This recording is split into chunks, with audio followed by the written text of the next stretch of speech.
Good evening and welcome to Group B here at the MODUS Super Series. We've reached Thursday night, which means that we are halfway towards finding out who the final six are going to be here at the MODUS Super Series. We are into week 8 of the competition and we have 5 fantastic throwers for you in action this evening. Teehan became our first ever winner under the Live Lounge roof in Portsmouth back in September. He's looking to join a unique club of players to participate in 2 Champions Weeks. Jordan Brooks made it to Saturday night in his last appearance here, but the Sheriff doesn't want to be the deputy this time round.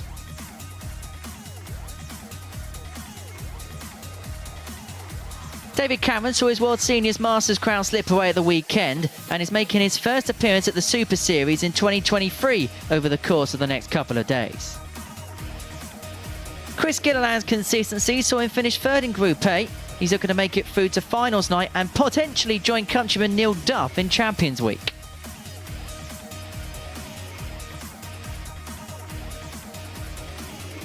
Luke Littler hit 39 180s en route to finishing 2nd in Group A. He's looking to return to Champions Week, the Series 3 title winner.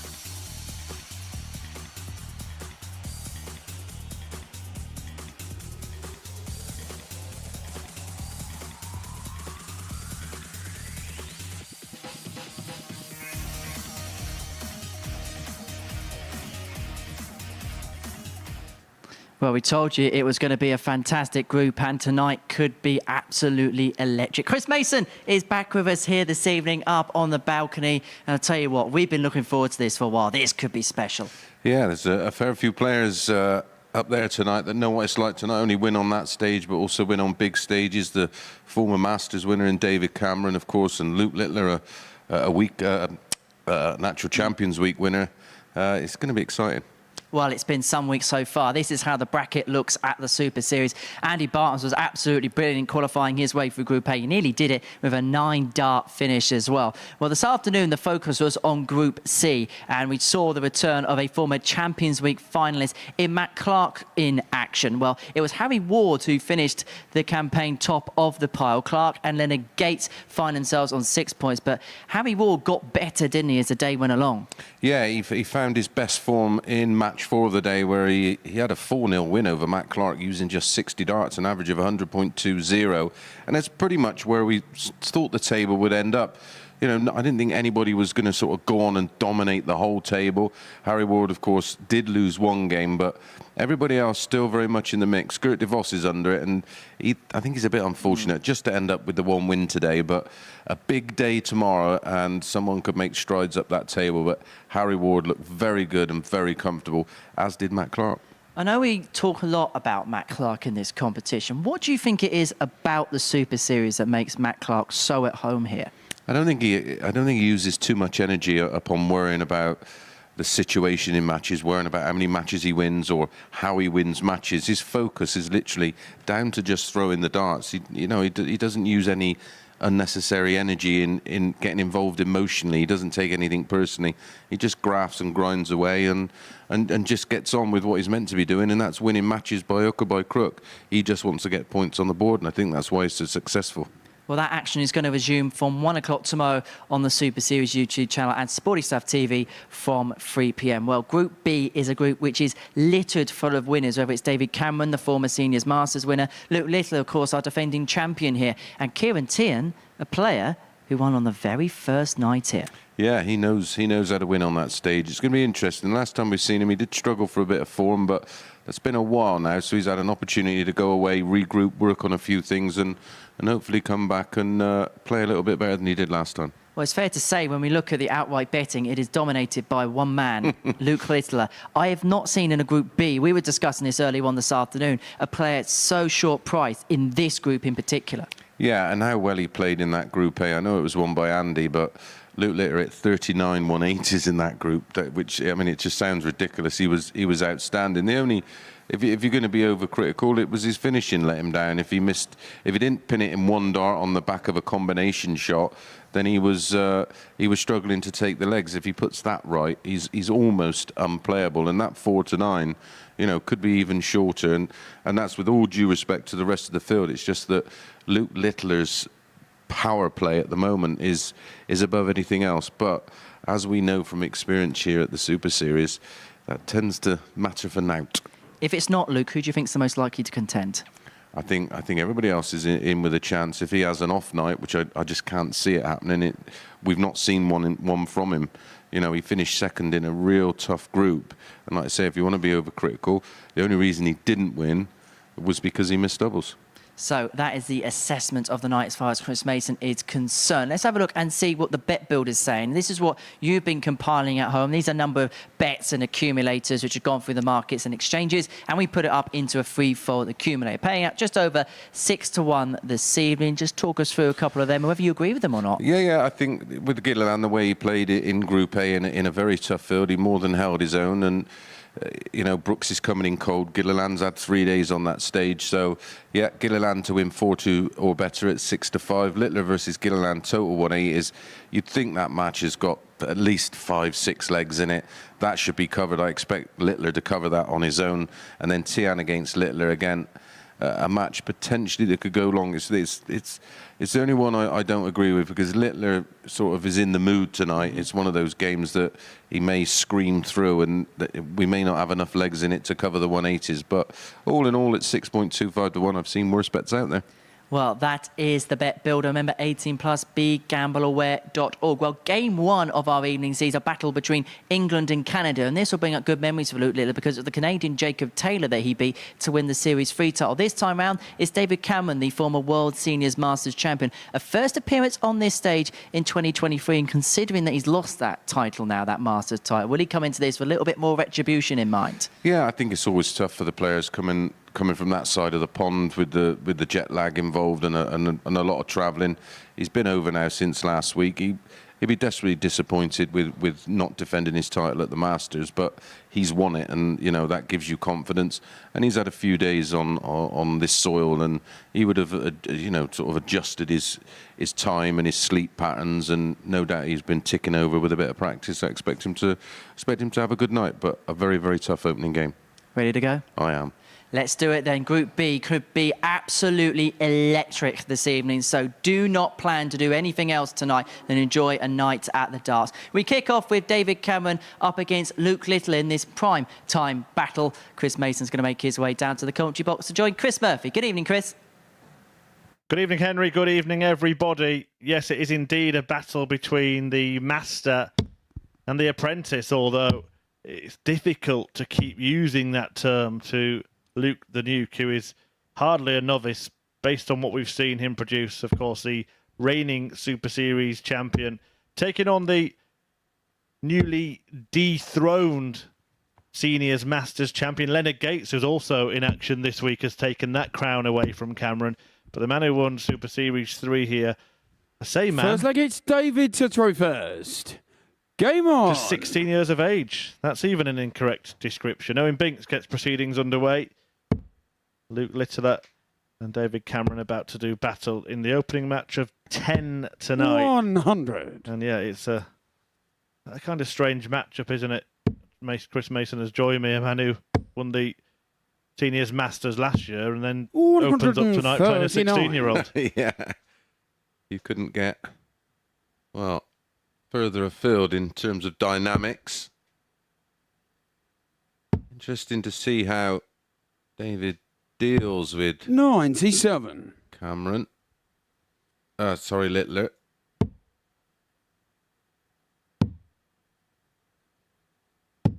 He couldn't beat Andy Jenkins last night in Portsmouth, though. Jenks is back. I got the message. Is that right? Yeah. Played in the final, I do believe. 180. Well, that is a masterful start from Cameron, who hits a 180 to leave the 124. We'll go down now, Luke Littler. 96. And Cameron played so well. David, you're on 124. Masters just over 12 months ago, and I know he'd be desperately disappointed not to have gone closer in terms of defending that title. Treble 20 leaves double 16. 92. Look, you require 170. Well, we won't rule it out. Not when this man's involved. He can now. Yeah, David Cameron beat Phil Taylor in that final, didn't he? Which made it all the more special. 56. Even the David current version of the power. 32. Yeah, still got to go through the process of Game shot on the first mentally leg. David defeating Cameron. Taylor, but that's a wonderful start from David Cameron. A 13-dart holder, 180 in the leg. And if Luke Second Littler against didn't Luke know to too throw much first. about David Cameron, Game on. he does now.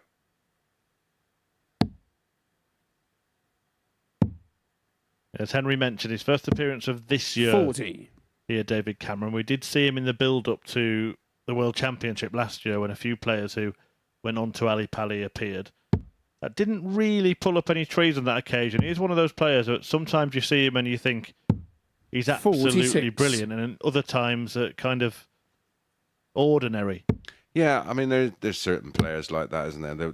A lot of the players we sort of see, 122. not necessarily at sort of senior level, but the younger players are very much all or nothing. And I think with David, he's very much one of them form kind of players. When he's on, he's on. 140. When he's not, he's not. It was an incredible story as well, wasn't it? Because he actually played in the WDF World Championship, lost. That 80. enabled him to go to the qualifier for the seniors, which he won, and then won the whole event. Yeah, that was my silly idea.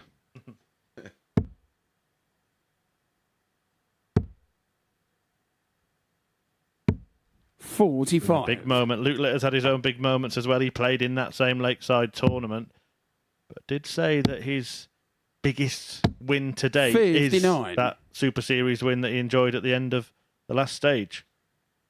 Well, that certainly would be his biggest cash, wouldn't it? £20,000. I mean, there's 100. many players that have cashed a bigger check than 20 grand. Yeah, although I did have to laugh at the innocence of youth when he was asked about it on the 100. stage David, on you that require finals night. He said, 170. £20,000, I can do anything I want now. Yeah. He'll find out in a couple of years.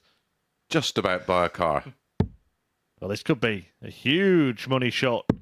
145. Threatened it. Require 100. Littler's under pressure a little bit here. Certainly is now. He can't finish, so Cameron 40. will be back. David, at require 25 25. for 2-0. Yeah, and of course, Luke Littler's qualified for this year's WDF World Championship, hasn't he? And will be he'll be on the short list of favourites. Game show on the second Cameron leg. becoming big favourite to win this opener, though. 2-0. He was a 7-4 shot. Littler was So let's 5-2 on. David to throw first. Game on. Just taking a moment. What's this all about? He's probably been in the practice room hitting them in off the lampshades. If we haven't had any, of course. We've got very modern lighting in there. Well, let's be fair, mate. Usually by now 45. he's had his milk and biscuits and he's tucked up. Being read a bedtime story. Well, he might be learning a lesson here. 121. Jumped straight on that mistake from David Cameron. Well, I think, speaking from experience, when you play players of Littler's talent, whenever I played the likes of, I can't say Phil, but like a Gary Anderson or a Michael Van Gogh, and they're not just quite on it. That comes with its own pressure because you think to yourself, you're conscious, well, they're not quite at it here, and then you then tend to try a little bit too hard to take advantage because it won't last long. Yeah, the players will, even if they didn't know before, they'll have all seen in the practice room how short Luke Littler was to win this group. Yeah. And everyone will be aware of him. 90. Hate the comparison, but in a similar way to how everyone knew who Michael Van Gerwen was when he was 16, 17. Yeah, absolutely. Well, I knew of him when he was 15 and he was making the finals of big men's tournaments in the Netherlands. And he's only human. That will add pressure, of course. Might just go for this. 174. David, you reckon 116. And he got his reward, but it may not matter if Cameron can produce this checkout, which has just become a little more difficult.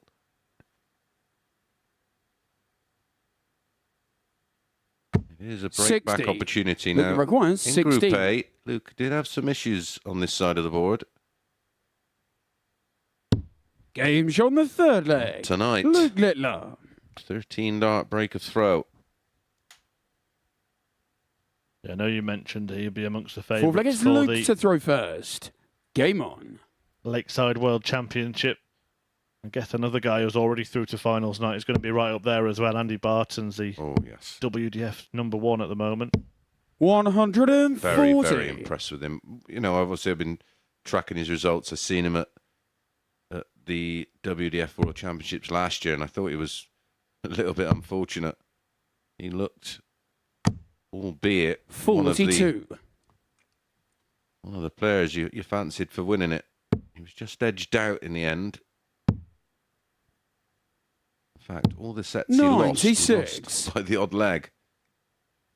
Yeah, well, if he wins this event, it's his 5th straight tournament victory. And his win-loss ratio 140. in the last 4 months, 5 months or so has been outrageous. Yeah, what did he lose in Group A? 2? Yeah. So you're looking at potentially about 3 defeats in more than 50 matches. 98. I think it is approaching that.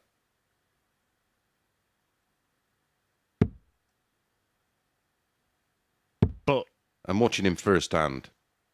You know, it's okay 60. sort of tracking Luke results. requires And 167. actually watch him up close. Obviously, we watched him on the Euro Tour. He was only edged out 6-5 by Luke Humphries. 102. yeah, for him, the 4-3 wins were what made the difference. Yep. Just got that knack of winning matches. And it was what he produced in those key legs. You know, 59. Luke requires produced 65. a 10-darter and he was on a 9, wasn't he? Yeah. Well, Luke looking for a key leg here. Double top to tie things up at 2-2. 25. We do think that if Littler gets through, he will be Barton's main competition. Well, that's the stats just point that way. It doesn't always turn out that way, of course, on finals night. It's always seemed to have been 40. full of shocks and Luke requires surprises. 40. He Game show on the was in a fourth world leg. of trouble, of course, Luke Littler. against Nathan Gervin, wasn't he? Ultimately, just winning by the odd leg in the Fifth end. leg, it's David to throw first. This has been a good response after trailing 2-0. His head didn't drop. He's just got on with it. Just looking at the stats, 100. Luke Littler actually the highest running average in the MODUS Super Series, 93.5. History. Yeah, and he's 180s per 60. match. Third ranked at that at 1.74. Just some really, really remarkable numbers. You look at some of the players. Matt Clark was one that interested me when I was looking through his stats 100. this afternoon. A man who's reached 2 finals, and his legs won percentage was around 50%. Which is low. Yeah, Luke's is more than 60. Yeah. 56. I say won 2 finals and reached another final on Champions Week, Matt Clark. So it kind of shows that he's got a little bit of a knack of winning ugly sometimes. Yeah.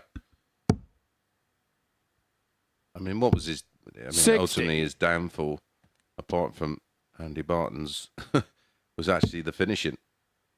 Because it just continued to let him down. 120. I'd love to say they were badly thrown and a million miles away, but more often than not, he was clicking them down the wires. And when they don't go in, they don't go in. 60. Like that. 3 very well thrown darts and no reward.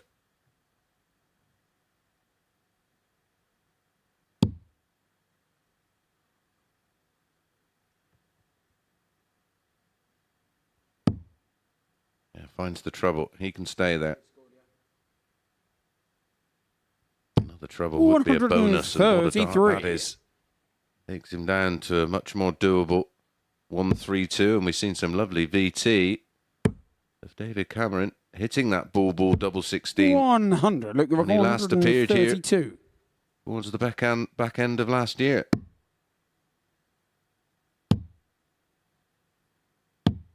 60. 172. David, you require 81.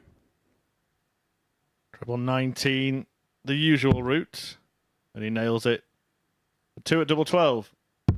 Game show on the 5th Nails leg. that as well. David And Cameron. gets back in front. So after a strong start from Cameron, Littler got himself back in the game at 2-2, but Cameron is still 6th leg, it's Luke to throw holding the first. advantage. Game on. David Cameron, and I say only, because it looks a lot better than this, but he's only averaging 88 to Luke's 92. 95. Just feels better, doesn't it?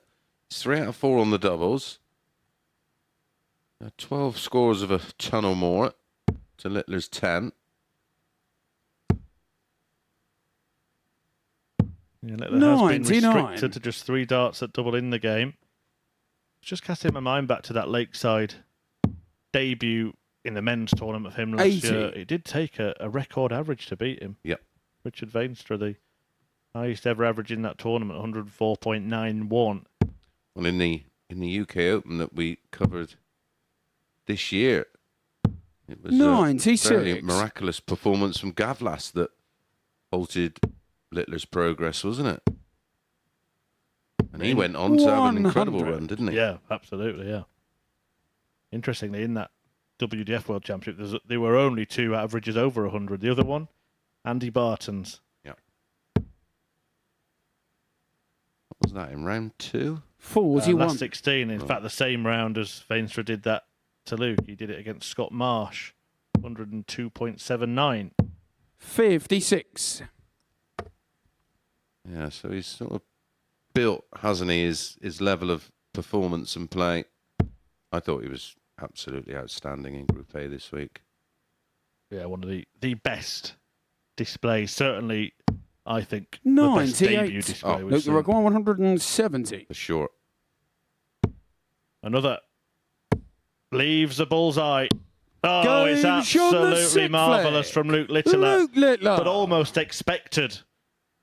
A fabulous 170 finish to tie up this match at 3-3. 7th and final leg, it's David So to throw it's hard first. commentating him because Game on. I don't want to come across too harsh because I'm fully aware that he's just and I mean this again, he's just a 16-year-old boy. But he's so damn good. 80.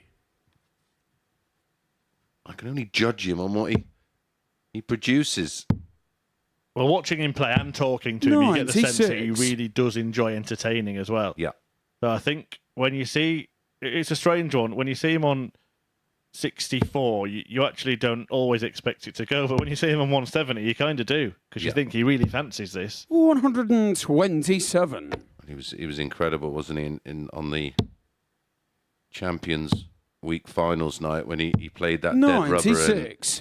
He really did entertain the crowd here, and I always say there's a time and a place for all that, and that was the perfect time because the crowd were engaged with him and they responded. And yeah, it was a bull 11 bull, 100. wasn't it? Yeah. And you could tell he was going to do it by the little cheeky grin on his face as he approached the hockey. yeah, we called it straight away.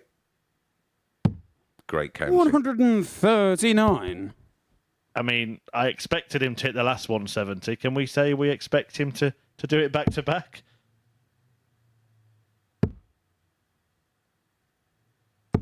$100. Look, you require 170. Right, come on, Luke. You're getting grounded if you don't. 134. David, you require 94. Now, does he play safe or does he go aggressive? He's played safe. Tops to win it. 54. David Luke, Cameron you're had his 36. chance. Luke Littler has done little wrong in this game, but almost lost it. And he's splitting the 36 again. We've seen this happen already this week. Backs himself with 2 shot on darts, the match. but of course he does, Luke because he only Littler. needs 1. And Luke Littler has won game 1 on Thursday evening. A really good battle between himself and Excalibur David Cameron. But he got the break in the final leg, having taken out 170 to get to that last leg. 80% on the checkouts. He certainly put that right at the start of this evening. 95.33 the average, and even split 36 to win the match. This boy is good, and we've got plenty more of him to come. But next, it's Jordan Brooks against Chris Gilliland.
Welcome back to the MODUS Super Series, and what a game we have just seen to kick off proceedings. David Cameron raced into a 2-0 lead against Luke Littler, but a big fish from the Nuke helped him en route to a 4-3 victory to get his campaign off to a winning start. Next up for us, Chris Gilliland, who finished third in Group A. He takes on Jordan Brooks, a first run out for him this week. He made it to finals night last time he was here. We're going to watch this one in the company of the two Chris's, Murphy and Mason. Thanks, Henry. Yeah, Gilliland and Brooks about to go head-to-head. That unorthodox throwing style from the 39-year-old Fleetwood flinger who played his best mate in that WDF World Championship. Lee Shewan knocked him out.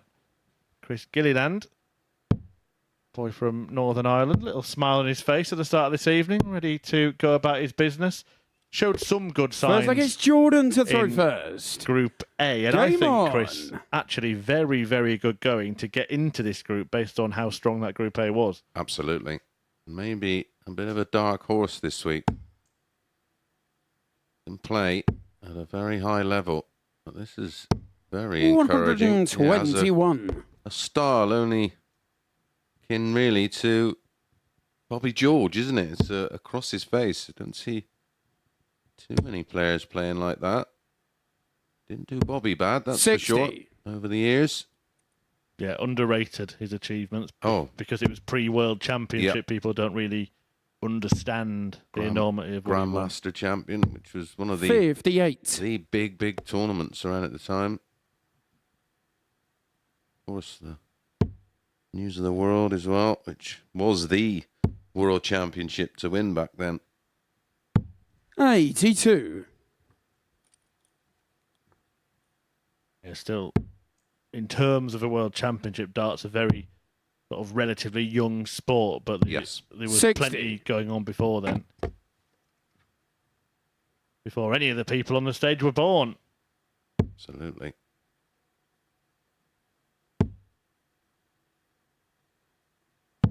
$59.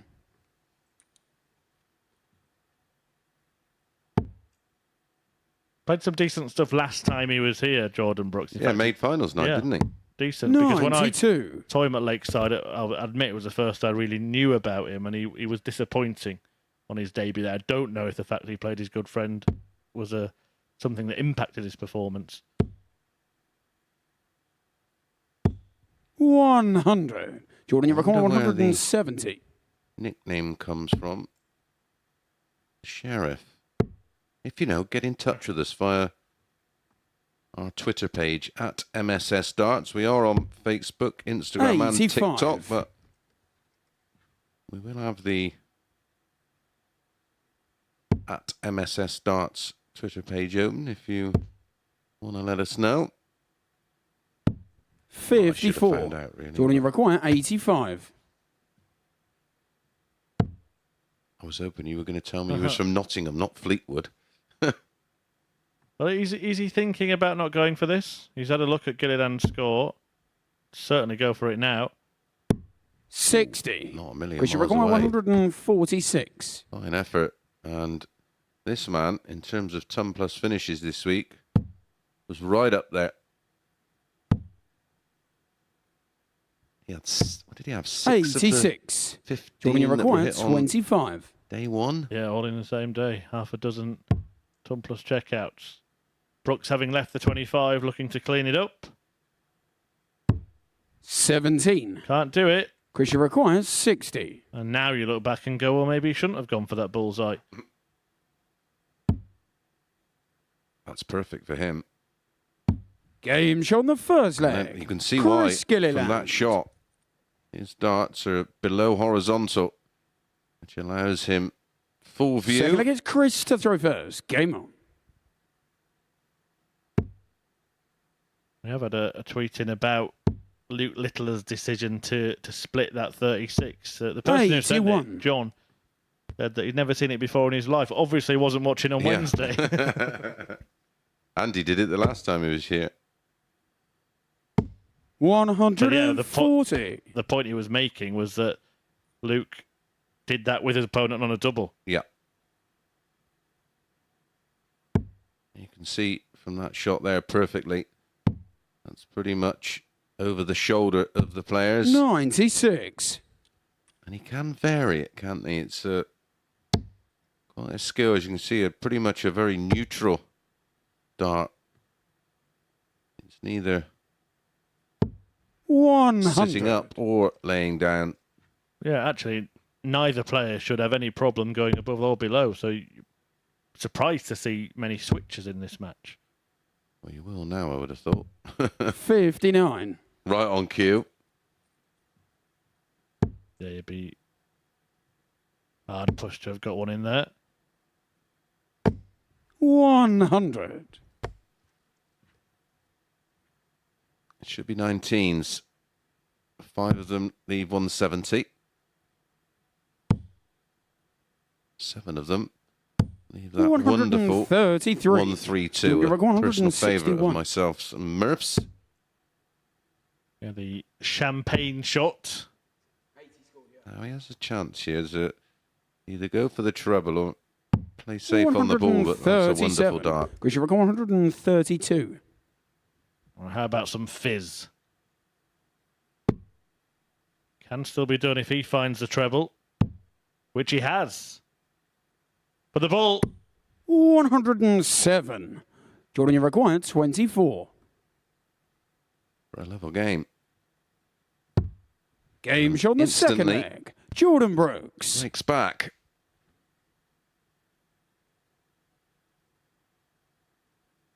Third leg, it's Jordan to throw first. Game on.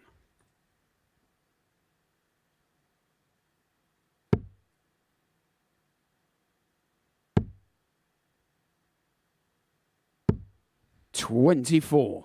Just think, you sometimes do see that struggle, that bad visit. Never really look comfortable there, Jordan Brooks.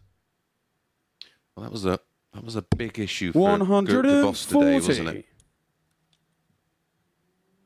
Just stick in a couple of poor visits, and that allowed the opponents to pull clear. 45. Though I certainly feel that he was better today than just the one win he picked up. Yeah, disappointing for him because he looked like he turned the corner yesterday. 134. So to only get that one win and put himself at the mercy of other results, even if he were to win all 5 tomorrow, is very, very disappointing. In this group, we don't really have that. Not usually, anyway. You can end tonight on 2 points. Even some weeks, no points, and still give yourself a chance. Yep, we've seen it before, haven't we?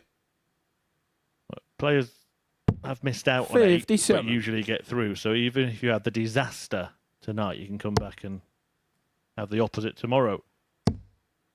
We've already seen a 170 tonight. 140. Christian record 170.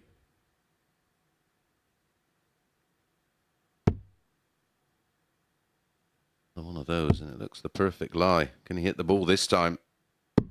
145. Tells us a lot about him because if it had been Luke Littler throwing, I would have been 100% confident of him going for the bullseye there. I wasn't sure with Chris, but he fancied the fish.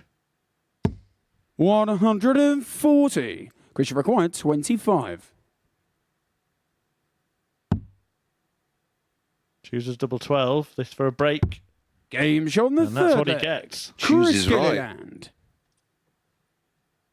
Of course, Gerwin Price opts for that route, doesn't he, on Fourth leg, it's Chris to throw 25, first. even though he loves double 10. Game on. Another good standard of match, this one. We did feel with today's Group C and tonight's Group B, we were going to see 100. quality throughout, and thus far, it's lived up to the billing. Today was a super strong Group C, wasn't it? 83. Yeah, I do wonder, sometimes when the players get the groups sort of sent through and they know when they're in because obviously they've been booked, but they don't know who else is going to be in that week. And tonight we're actually going to reveal next week's 93. lineup. And I wonder those who saw it last week and were looking at the TV and thought, give me a break. Yeah, I sort of looked at it and thought, right, which one would I rather be in? None of them.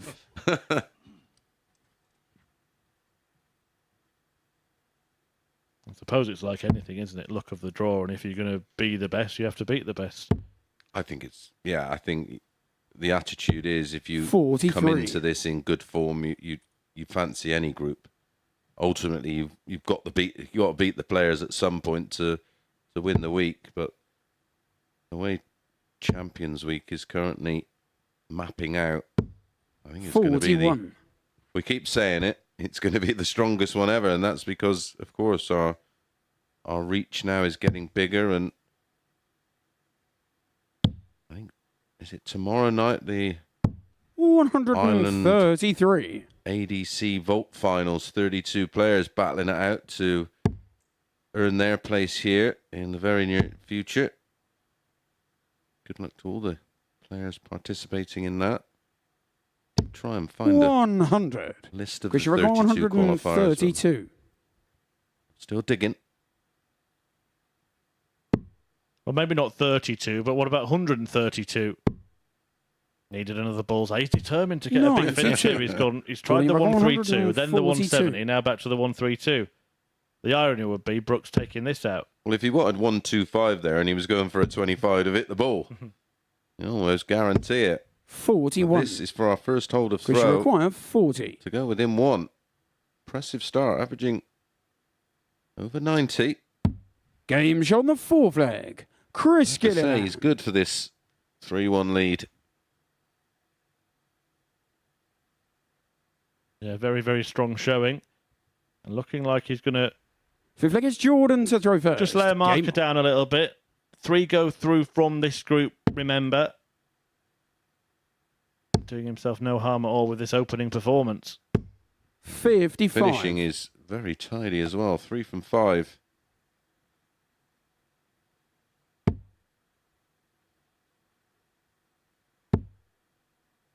He's seen in match 1 tonight, if you're just joining 100. us. Luke Littler just edging past David Cameron. Ball 3. Did have a 95.33 average. Incredibly, didn't hit 180. 42. That was 4 out of 5 on the doubles.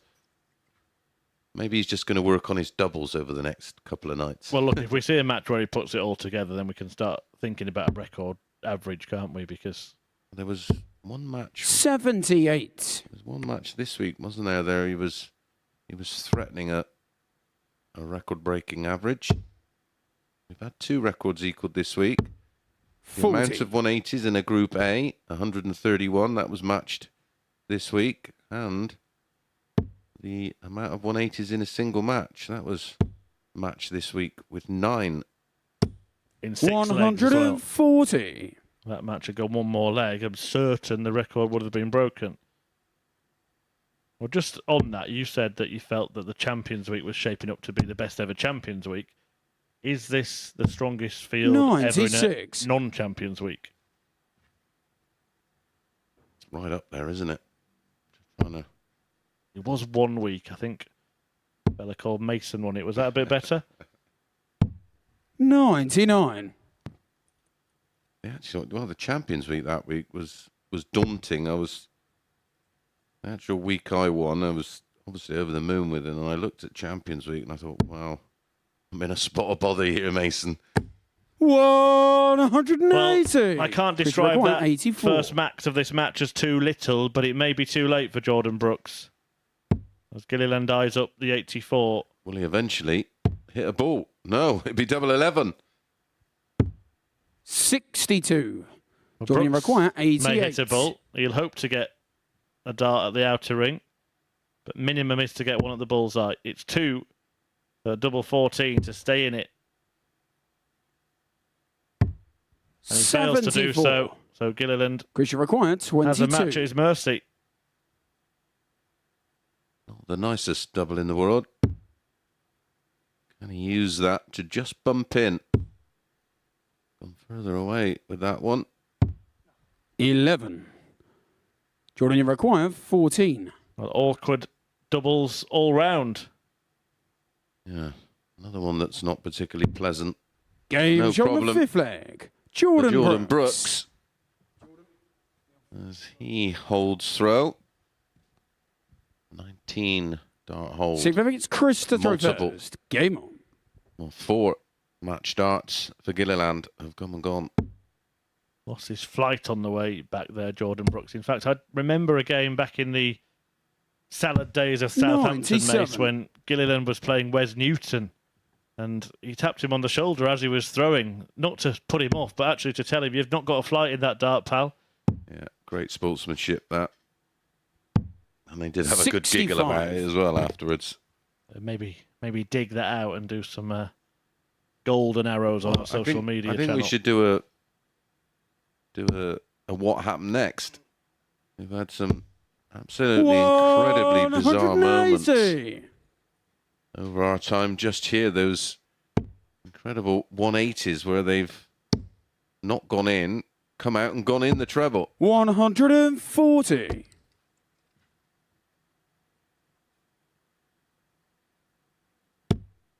One social media user accusing the player of having magnetic darts. Yes. 100. And it did over 500,000 views, one of those, didn't it, on TikTok? They don't work, by the way, those magnetic darts. I tried it, missed double 16 by 85. miles, and the other two went to the same place as well. 124.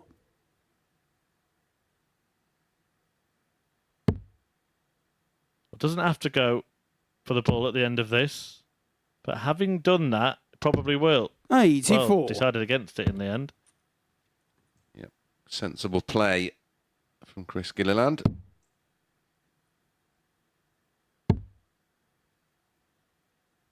Well, vastly experienced, 101. isn't he, Chris Which Gilliland? require Played 40. a lot of international darts, but this is for the win, 4-2. To start his Game campaign, shot and he and the does match, start it with a win, a Chris 180 in the leg. Gilliland. His first of the match. A very tidy 13 darter to get it done, and a really nice performance from Gilliland. 92.81 the average. 12 scores of a ton or more. 40% on the doubles. All round, should be pleased with that one. Well, our fifth player of 5 in action in our next one. Kieran Teehan takes on David Cameron.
to the MODUS Super Series, where before the break, Chris Gilliland got the better of Jordan Brooks by 4 legs to 2. Next up, we're going to see a first appearance of the week for Kieran Teehan in action. He won on the first night here at the Live Lounge in Portsmouth. He's taken on David Cameron, second match of the night for him, and this is being watched by the two Chris's. Thank you, Henry. So our first look this evening at Kieran Teehan. He's been a bit of a stalwart, hasn't he, of Super Series darts, Murph? And he was our first winner here on a Saturday night. Yeah, Teehan came out on top, and he actually just went to show that all is not lost after First, Group A. Kieran to throw first. Because he finished bottom of that group the week he went on to win the finals. Now, that group was played a unique week, really. 5 days played in Southampton and the Saturday played here in Portsmouth. And he would have been 41. commentated on by Fallon Sherrick and Phil Taylor.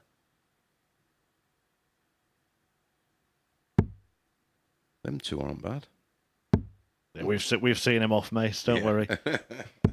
43.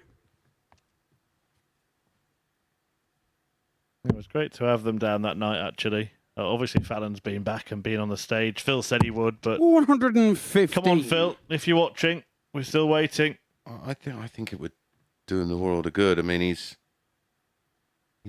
now, well, he's lost a lot of weight. I'm sure you would have noticed that when you've seen him at the Masters, and that pain in the hip has been 82. taken away due to that weight loss, and he's changed his whole diet, and He brought his nutritionist with him, didn't he? yeah.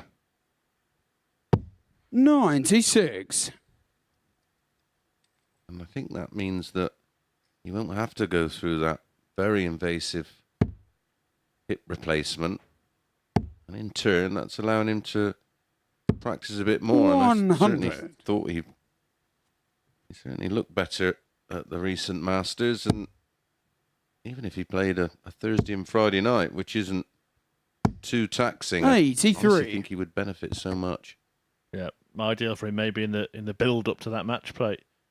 We've seen some seniors players come and do that themselves. We've seen some players come and do it in the build up to big world championships. 23.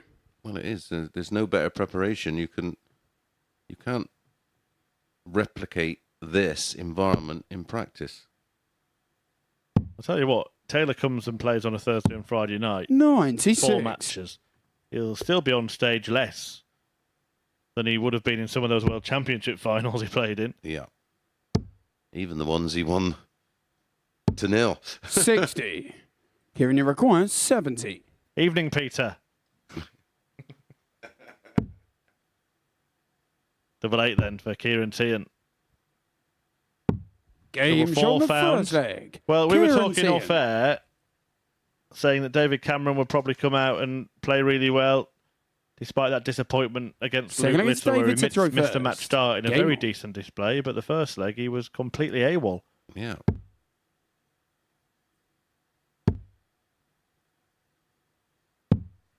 $99. Yeah, I thought he looked very good in that opening match. Like I said, did get a match dart, and that was against a player averaging mid-90s, 57. 95-33.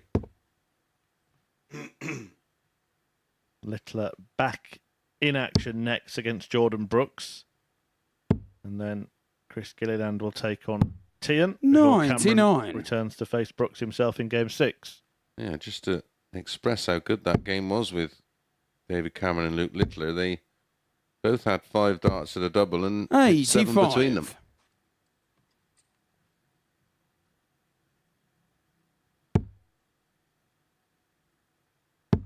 Well, I don't mind him not coming down there because there's nothing Teehan 59. can do from 359 to force Cameron into having to take on a 170.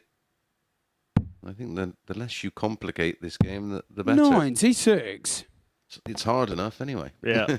I mean, the modern way of thinking is players get rid of the complication early in the leg, don't they? And Yes. then just carry on, going for the treble 17, for Well, example. And I think a lot of it as well, you're so 93. zoned in on the game that you take it for granted. You think, well, your player must be on a finish, so I've got to leave one. But again, I suppose it's just awareness that 80. David, you record 151. 2 visits, or turns, if you're from North America. Yeah, what he's doing now is shooting 60. darts. Whereas Kieran Teehan's just throwing them.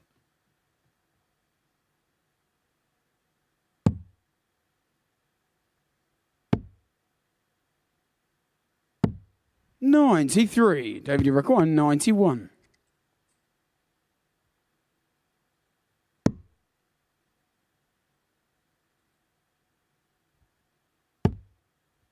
Just misses the treble 20 to get a dart at double 12. 43. So he's given an opportunity here to Teehan to double his lead.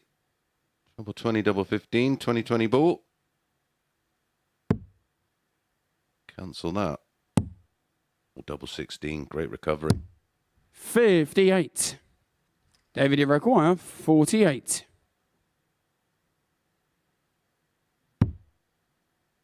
Double top, the choice for Game Cameron. shot on the second leg. David Cameron. And David Cameron delivers double top, avoiding a trip back to number 10. Third leg, it's Kieran to throw first. Game on. I think he'd be allowed back to number 10, mate. 105. If you missed Group C this afternoon, by the way, fantastic return for Harry Ward. He won 4 out of 5 matches. Some really good stuff from him, particularly at the end of the day. He won 8 legs out of 9 in his last 2. Matt Clark right on his heels, as always, along with Leonard Gates. That will be a very interesting conclusion tomorrow. So do join us if you are able to watch us from 1 p.m. on the YouTube channel. And you can get the run in the last 9 matches from 3 p.m. live on Sporty Stuff TV. Yeah, great interview with yourself and 140. Harry as well, after he'd finished his final match. Refreshing attitude. He looks 56. Looks in good nick, doesn't he? Looks like he's going to be getting through to Saturday night, and as we know from experience, absolutely anything can happen.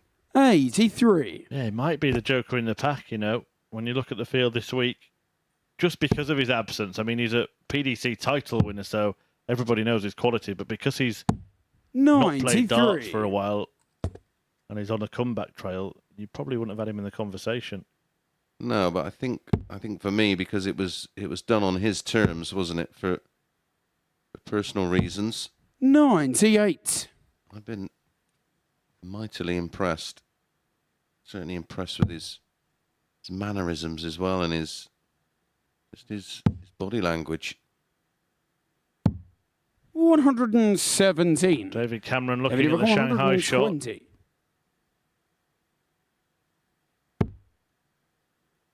He's going to get a go at tops, barring a disaster. That was pretty close to a disaster.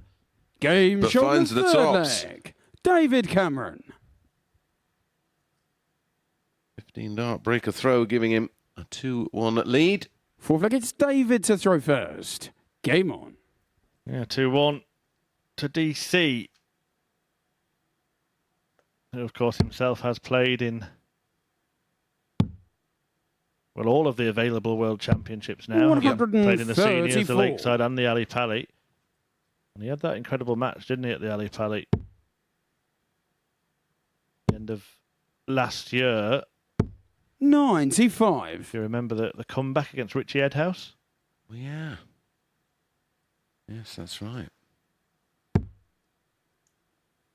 Beaten by Danny Noppert in the last round. Kieran Teehan's been there twice, actually. 60.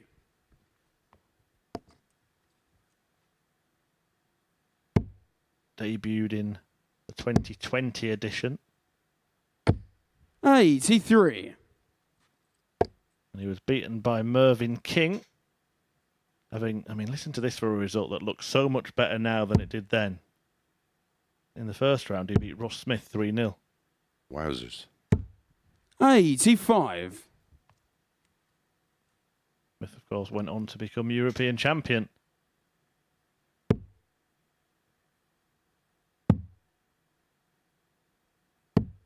57. Now you would put him in that, well, elite group of players, wouldn't you, Ross Smith? Personally, I would have put him in the elite group of players for the Premier League this year. Well, 94. have I, mate? Reflection, maybe we would have been right. It's Cameron who's getting it right after that sluggish opening leg. 125. The 120 checkout. His finishing has been on point in the game. 2 from 2. Treble 20 for ball. He's usually good around the button, and he is there. On the 4 flag. Back to back, David 15 Cameron. darters. 120, followed by a 128. 5th leg, it's Kieran to throw first. Game on. 2 from 2 becomes 3 from 3. Well, he hasn't had the high scoring like that he had perhaps against Littler. The finishing has been perfect.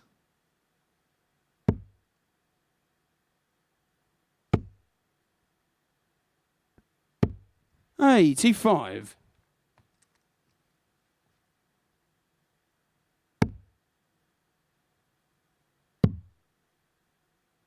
I've seen a fair few attempts at the 9 darter this week. One went the distance. Andy Barton's missing the double 12. We've seen a handful of occasions where the players have hit the first 6 trebles. 134. Well, the only 9 darters we've seen here been from an Irishman. 134. Teehan. Yeah, we mentioned Ross Smith earlier. Well, he was credited with a curse on the European Tour, wasn't he? That Yes. lasted 5 years when he hit a 9 darter. Has Heenan done the same thing here? 85. Giving you a 129. Don't know, we've seen a lot of attempts, haven't we?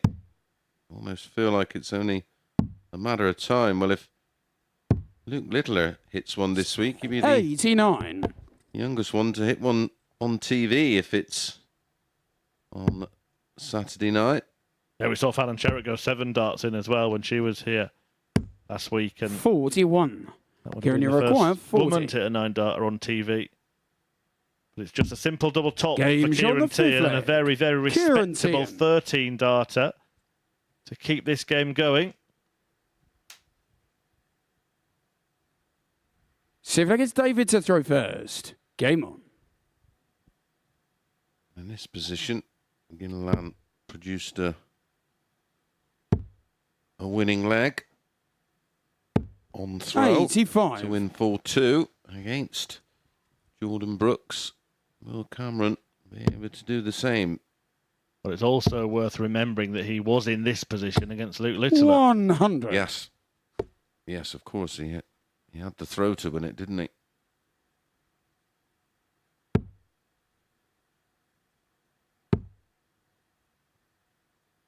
There's a little quirk in his 41. throw where he spins the dart before the release action begins. It's one of those throws that the 121. perfect. And maybe that's why it's the inconsistency that we see from Cameron.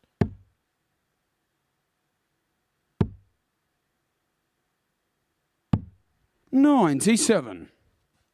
The twizzle and the timing on point on that switch there. But Kieran Teehan is very much in position here to overtake him in the leg. Well, we see 40. a weep and a wibble, and now we get a twizzle.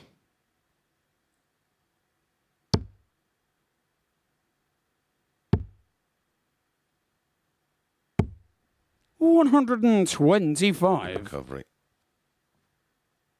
Taking back control of the leg, although a 140 here from Teehan would have made things interesting. Another one of those. 150. Taken down to a very 153. doable 125. It's certainly a little easier than this 153. When you go back up, 76 remaining.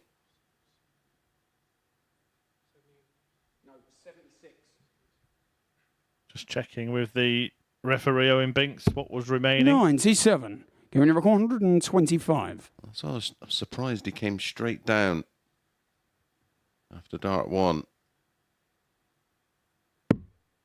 Can't finish now. 105. Treble 18. 57. Oh, 56, Murph. 56. To wrap up another decent enough performance. Well, he hasn't missed a dart double in the match until now. 16. And he's missed 2 Kieran, you require for the 68. match. How often do we see that winning line double?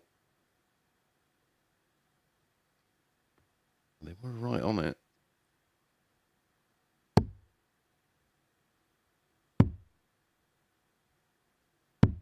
Game shown the sick flag. Kieran Well, that Teehan. has to hurt. Having missed 2 for the match himself, he watches as Teehan takes out 68. Last dart in hand. 7th and final leg. It's 1 Kieran go at to a throw double and he first. hits it. And now Game it's the on. Irishman who has the darts in the decider. And David Cameron staring down the barrel of successive last gasp defeats, having missed match darts in both of them. 39. They just hurt the most.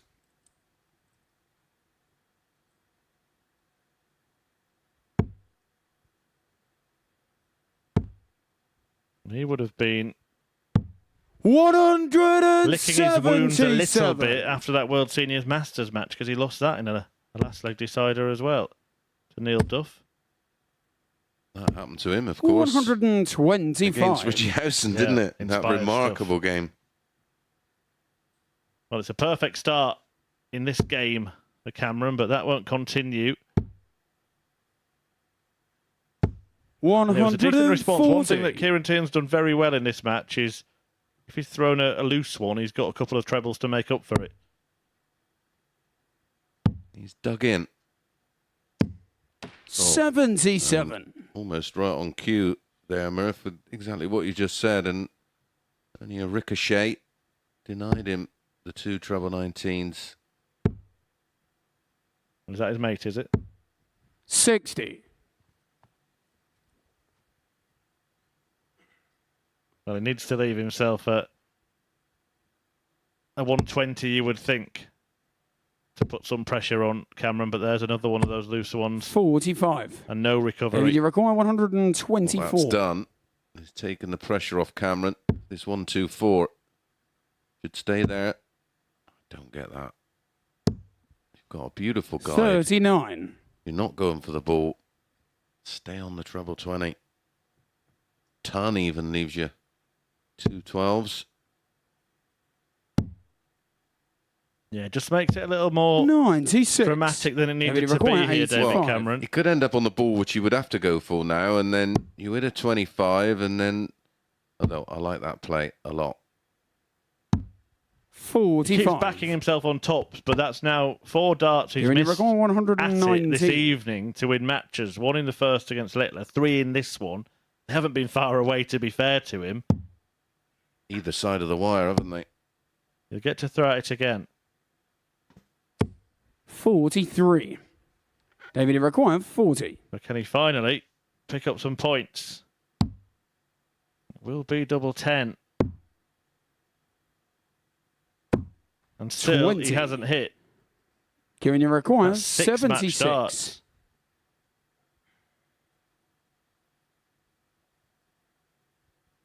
Absolutely fuming with himself.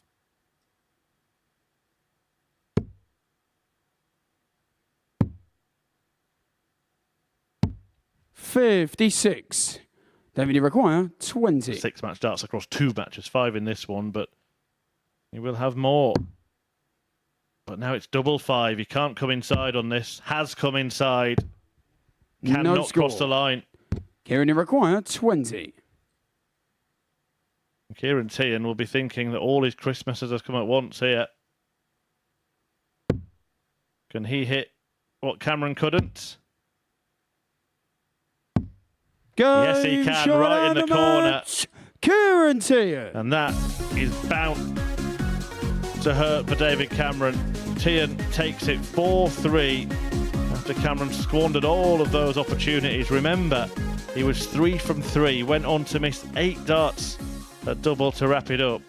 And Kieran Teehan was a grateful recipient of the gifts. Cameron beaten 4-3 after missing match darts in both matches. Teehan picks up the points. Luke Littler back in action next. He takes on Jordan Brooks.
Well, at the MODUS Super Series, you get nothing for free. That's exactly how David Cameron's going to feel back-to-back last leg defeats, this time to Kieran Teehan. So 2 defeats from 2 for the Canadian. He's been put to the sword here. Next up for us, Luke Littler, who beat Cameron by 4 legs to 3 in his opener, takes on Jordan Brooks and get his first victory of the night, being watched by the 2 Chris's. Thank you, Henry. Yeah, Luke Littler will be looking to make it 2 from 2, but 2 wins rather than 2 defeats for the luckless David Cameron. First leg, it's Now, Luke to throw predict first. A Game riot. on. No, lots of 180s. Yeah, didn't have any in that opening match, Luke Little. He'll want to put that right pretty quickly.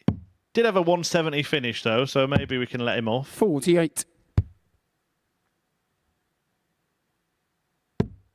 Didn't predict 48 as an opening visit. I have to admit that.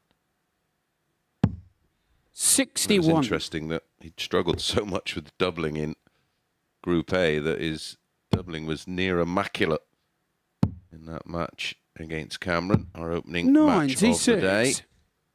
He was 80%, 4 out of 5, including that 170 you mentioned. That was our opening match, a 4-3 win for Luke against Cameron. Then we had 47. Chris Gilliland. Very good performance, getting a 4-2 win over Jordan Brooks. And then we've just seen Cameron again blow 60. multiple chances, well, 8 of them to get over the line, and ended up losing 4-3 to Kieran Teehan. Yeah, his night could become a little bit tricky now, Cameron. Will want to at least come away with 2 wins. Yeah. And yes, that means perfection from here on in. But even then, he'll still look back and think it should have been 4. His 2 remaining matches will be against this man here, Jordan Brooks and Chris Gilliland. 95.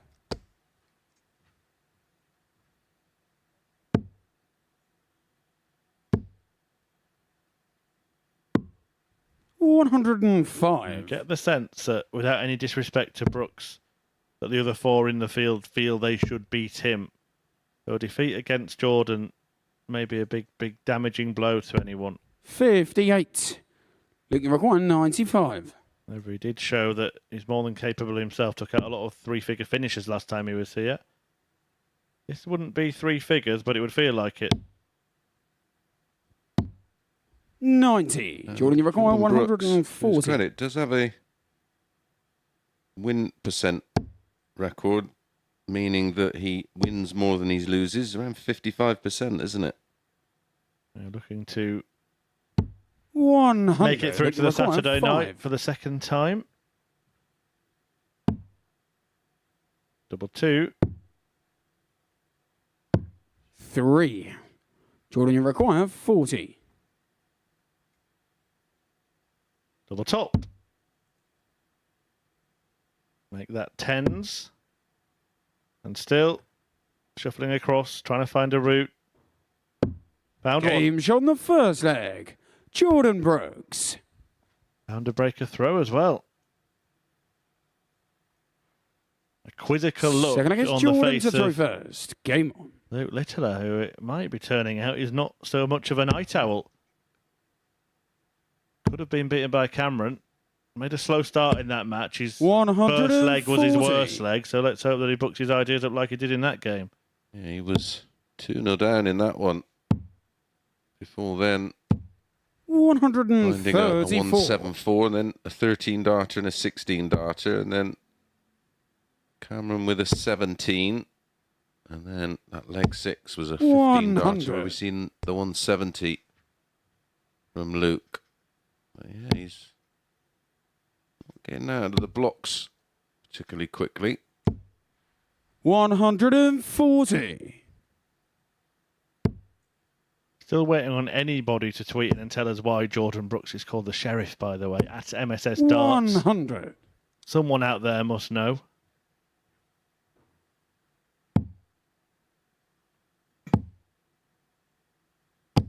$95. Jordan, you record 161. Littler's had the ultimate showbiz shot, 64. taking out the 170. 132. And he had the other one to it. Ball, double 16. Well, the shot's still on. Wants the ball. Wow. Game shot in the second Never in leg. doubt, was it? Luke Littler. That's what he does. Just when you think that he had gone missing at the start of a match, suddenly announces himself again. The leg is Luke to throw first. Showing a game on. maturity beyond his years. Would be easy to get frustrated. 134. I do, and I'm not any good, but I totally understand it. Luke Littler.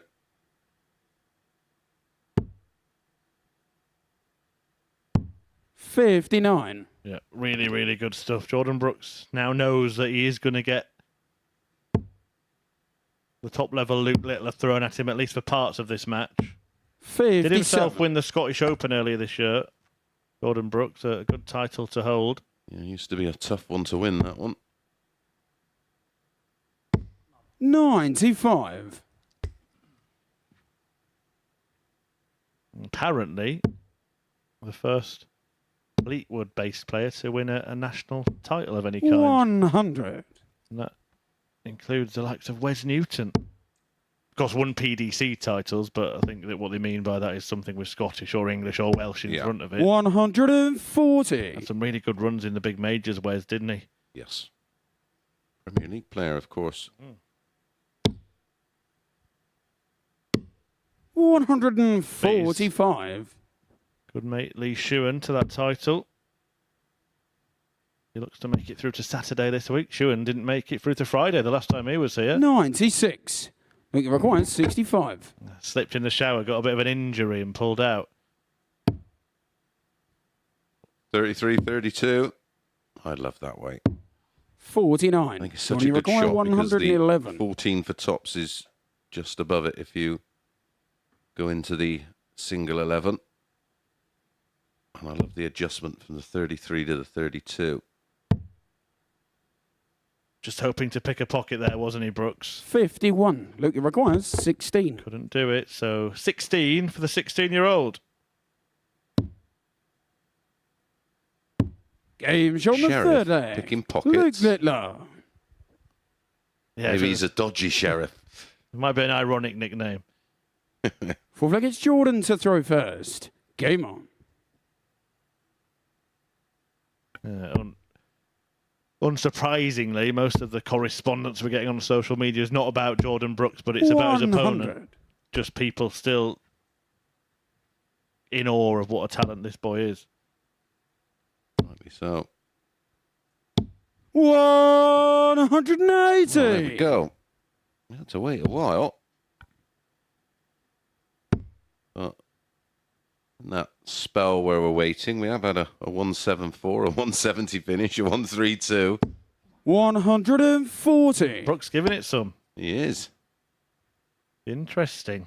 If these two have had a bit of previous, he is revved right up. Don't make him angry. 125. No, you won't like him when he's angry. Yeah, suddenly, Jordan Brooks has decided it's time to get the bit between his teeth. 140. And back-to-back 140s have followed. The leg with a ton. 64. Jordan, you record 121. Yes, he's in there again. 11 and ball.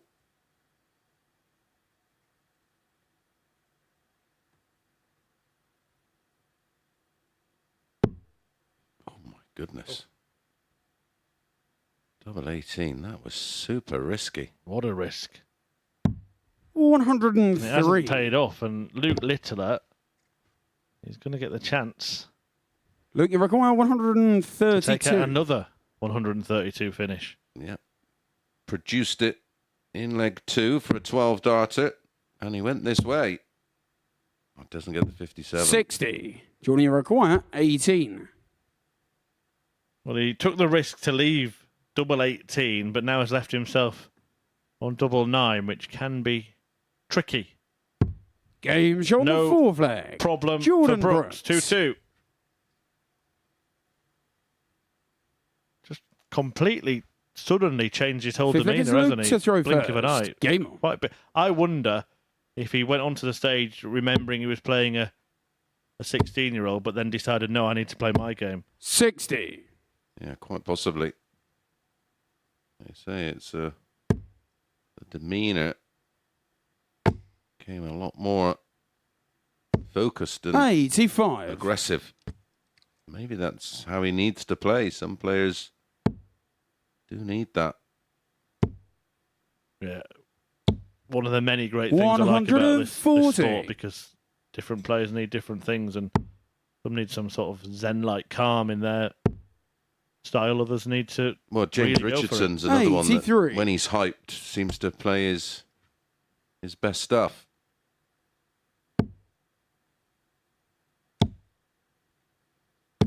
Makes it look so easy. 180. So easy when he's on.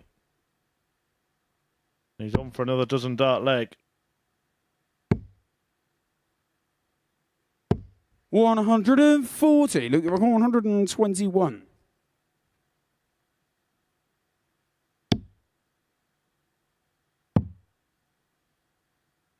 One of the occasions on the 1-2-1 where I like the ball with first 52. up, because you're taking it out of the equation.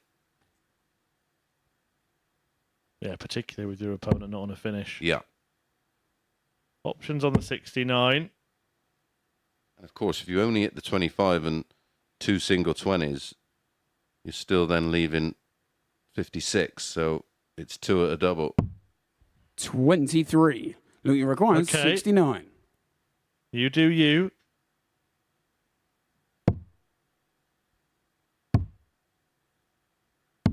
And I'll Game do shot me. the fifth leg. Luke Littler. Jordan Brooks there intentionally hitting a big 13 to leave himself on 170.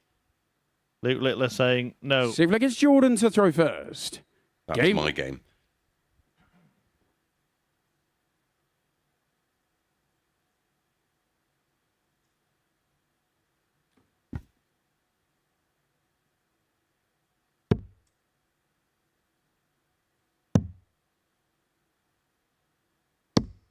$43.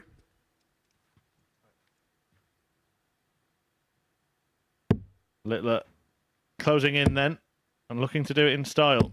180. We did tell you 180s were incoming, and that's his third.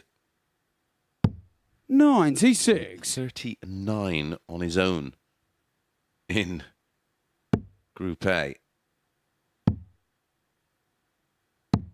56. Yeah, he's the sort of player you get really excited when he opens the leg with the maximum as well. Feel another might come. The 9 in 95. the JDC, hasn't he? Yeah, it was caught in Gibraltar, wasn't it? Caught on camera.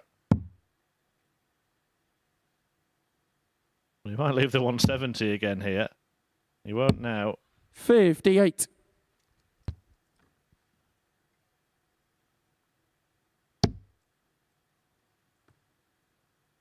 Leighton Bennett had one when he was 13 or 14. Yeah, I believe Bo Greaves had one of a similar age as well. Yeah.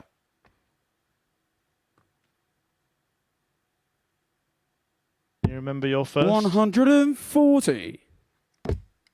I can't. I was decrepit. I was in my first one, that proper one. 105. Jordan, you reckon I was in my 127. I'd hit them before in sort of practice games, but not in a proper game. 99. Luke, you require 102. Do not be shocked. Well, he's going to get a go. At tops. 82. Jordan, you Very require close, but 28. Brooks. There's a chance here. The 3-3. Yeah, double 14. Now he's having to go down for an awkward one. 14. Well, that's hard lines for Luke, you Jordan require Brooks. 20.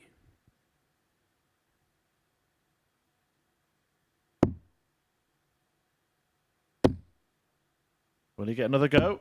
No. Game Of course shot he won't. and the Luke Littler match. gets the job Luke done. Littler. Brooks battled hard, but Luke Littler just had too much. A good performance again.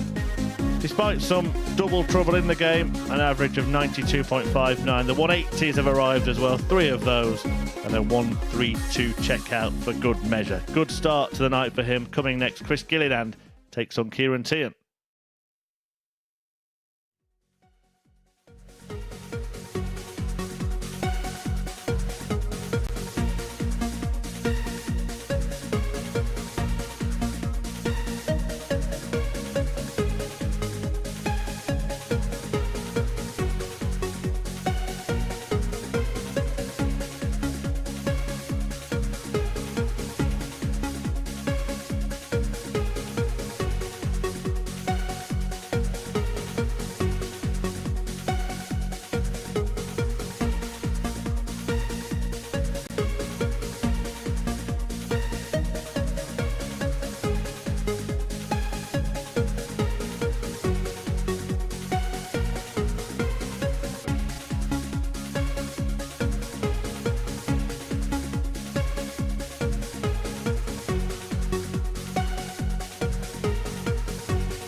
Welcome back to the MODUS Super Series. Luke clearly continues to make a big impression. A 1-3-2 checkout and 3 maximums en route to a 4-2 success against Jordan Brooks. Our middle match of the evening session sees Chris Gilliland back in action. He takes on Kieran Teehan, both victors in their first games of the night. And watching this one in the commentary box is the two Chris's. Thank you very much, Henry. And it has been a very strong start to the evening for a certain Luke Littler. Wins of 4-2 and 4-3 for him. And they are the scorelines that this pair have won by. First Teehan beating Chris Cameron to throw in the last leg decider after Gilliland had beaten Game Jordan on. Brooks by a couple of legs. So one of them will join Littler with 2 victories at the halfway stage of this group. The other one about to be beaten for the first time. Yeah, it's our middle match. 59. Match number 5, which means all the players will have completed 2 games as table starts to take shape. 60.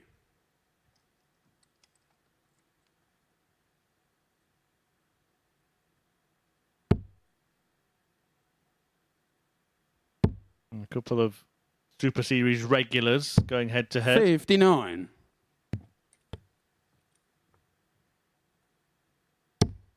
And both players who have shown 100. they've got a high level. Teehan, of course, winning a week in that very first Super Series phase, which we spoke about early on, actually only played the finals night here. Gilliland, one of those players who you might have thought would have won one, but 140. hasn't Yes. managed it yet. Yeah, I like every aspect of his game. I think the throw is 96. pretty perfect.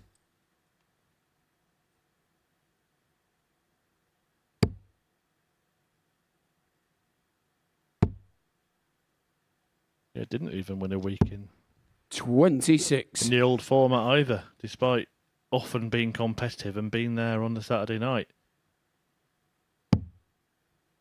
Running average as well of 89.5, really, really respectable. Right up there, isn't it? Where would that sort of in our ranking of all-time players at the Super Series, where does that put him? 25th. Yeah, and he's not won a 131. week. There's a lot of Here we players go, who've won weeks that 112. have got lower running averages than that. Kieran Teehan, for example. But is he going to take the first leg? 80. Because you require 86. But if he is, he'll have to rely on Gilliland not taking this out.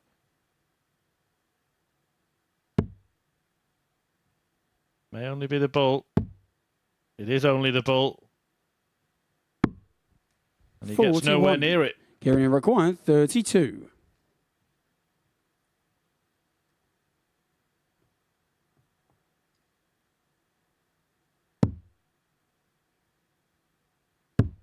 Game shot on the first So leg. Teehan takes the Kieran opening leg Teehan. against a throw.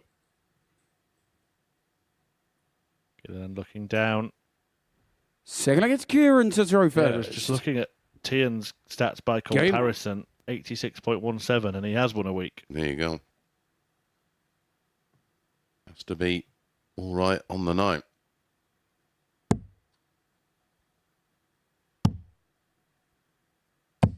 $77. Just casting my mind back to that opening night. It was a big buzz around this venue. I'm thinking about the players that were involved in it as well. Stephen Burton springs to 134. mind, a man who went on to win a tour card. Yep.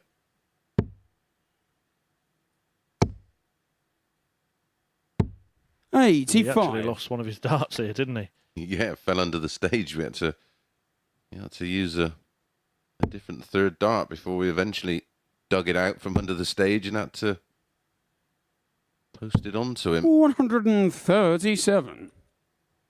Good response this from Chris Gilliland. Looking to break straight back. Yeah, Burton was beaten in the final by Teehan, actually, 134. who beat Martin Adams in the semis.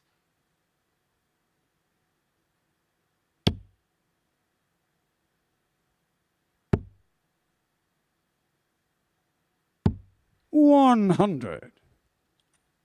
James Hurrell was also involved that week, wasn't it? Well, that finals night. Yeah, and Paul Hogan, both of those players, of course, played here last week. 83. Chris, you reckon 130.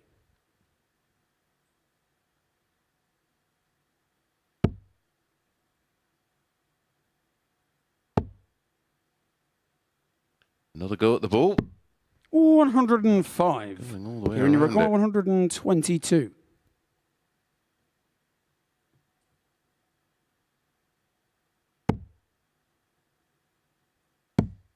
Well, he doesn't need the ball. He needs double 7. 150. He can't find that. Chris, you reckon 25.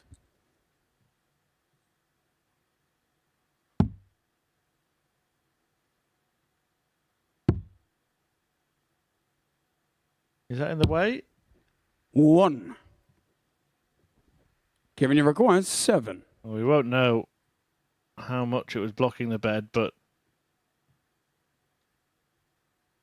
it did look like it was eclipsing it a little bit, and it gives Teehan another opportunity to double his lead. Gilliland, none from 4 on the 3. doubles. But a reprieve. Chris, you reckon 24.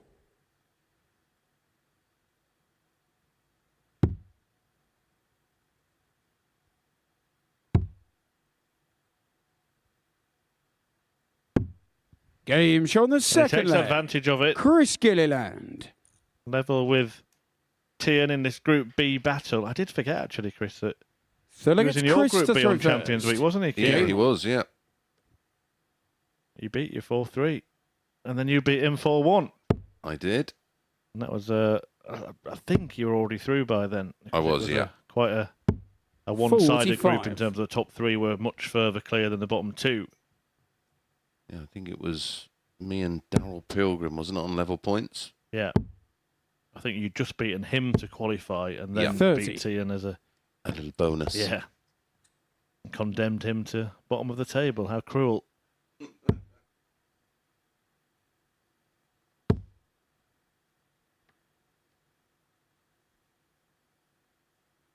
There's still 30.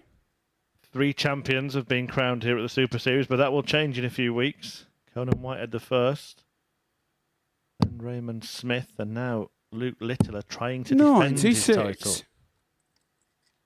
Be the first time we will have seen that, of course.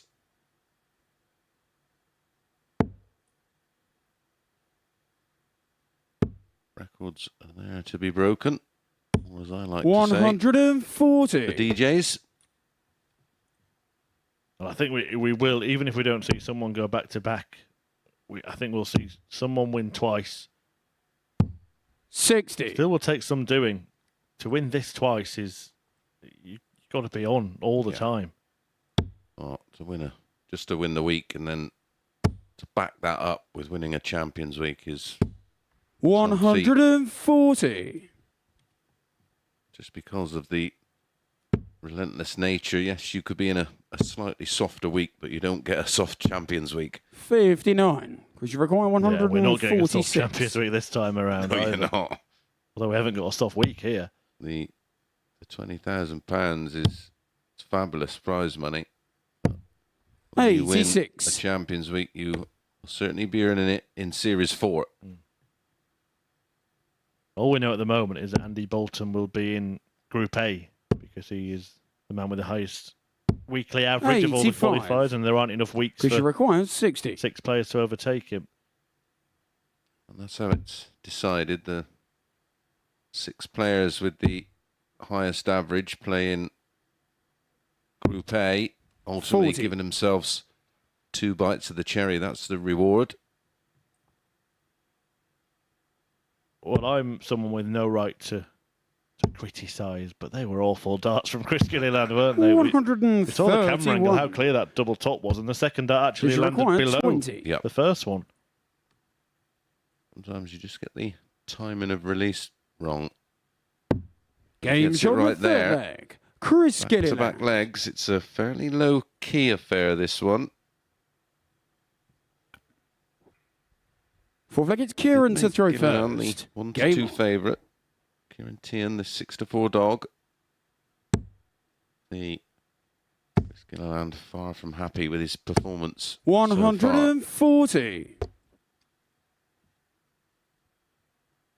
It's just, for two players who aren't exactly slow, it has just sort of ambled along this match. And that's because of the length of the legs. 100. Yeah, well, it's approaching being 10 minutes old, this one, and well, running into leg 4 of a potential 7. 41. Not the kind of records we want to be setting, Murph. Yeah, we did see an unfortunate record last week, didn't we, Adam Atkinson? A poorest week in Super Series history, 24 defeats from 25 matches. We have had players who haven't won a game, but they haven't played the entire week. 95.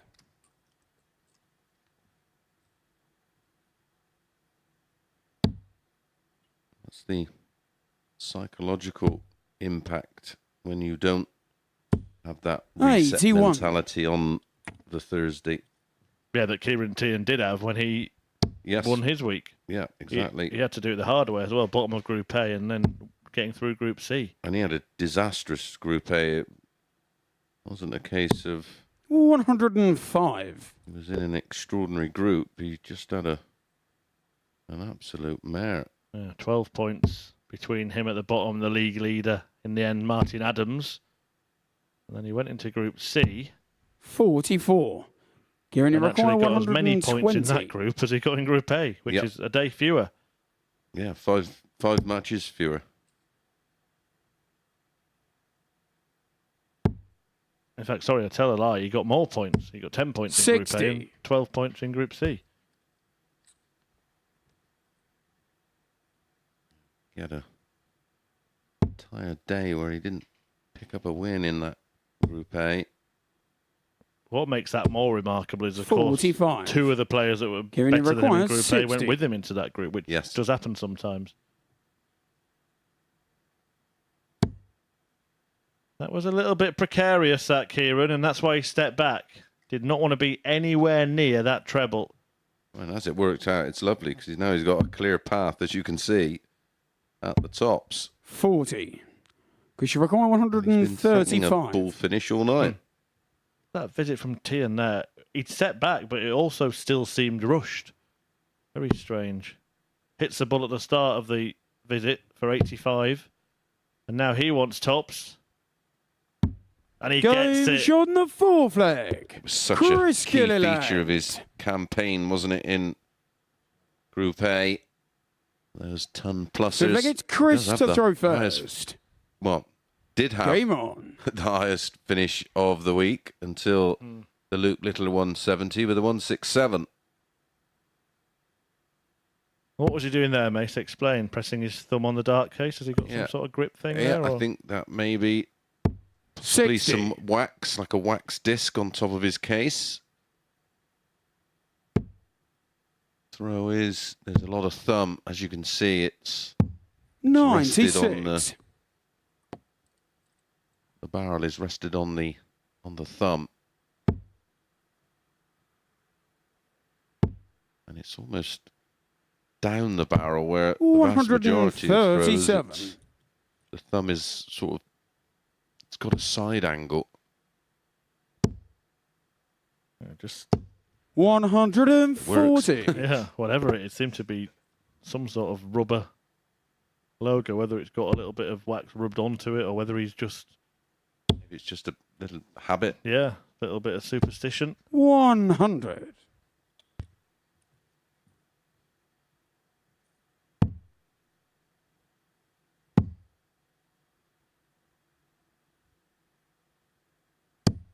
Unfortunately, 95. there's no Stevie playing that he could make wonder.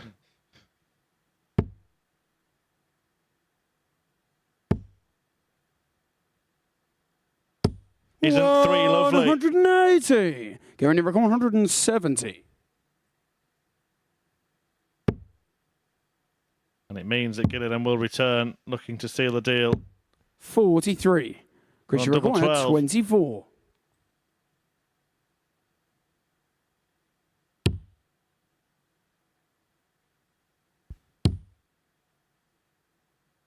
Two on the wire.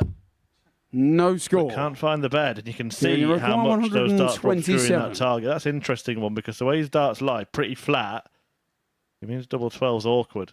Yeah, especially in that area of the board. Oh, 17. All the ball. Game shot in the fifth leg. Kieran Wow. Teehan. Well, we had an incredible checkout of 135 in the visit before. Sixth leg, it's And Kieran that to one's throw even more first. important because it's kept Game on. Teehan in the match. Well, I don't know if this is a good sign or not, but he went to press that little button there and he missed. Didn't miss the finish. And it's kind of what Gilliland did to him in the previous leg with the 135. 57. So he was 24 points away. Now he's back to 501. And it was just a beautiful max to set up 140. the double 12 and all but the shouting. It looked over. 100.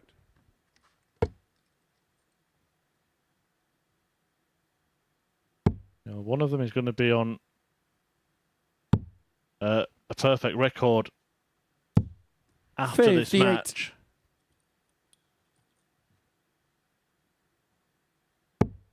Kieran Teehan, if he manages to turn this around, he's lived a bit of a charmed life tonight, hasn't he? Surviving all those match darts against David Cameron. 100. Just faced 3 more against Chris Gilliland.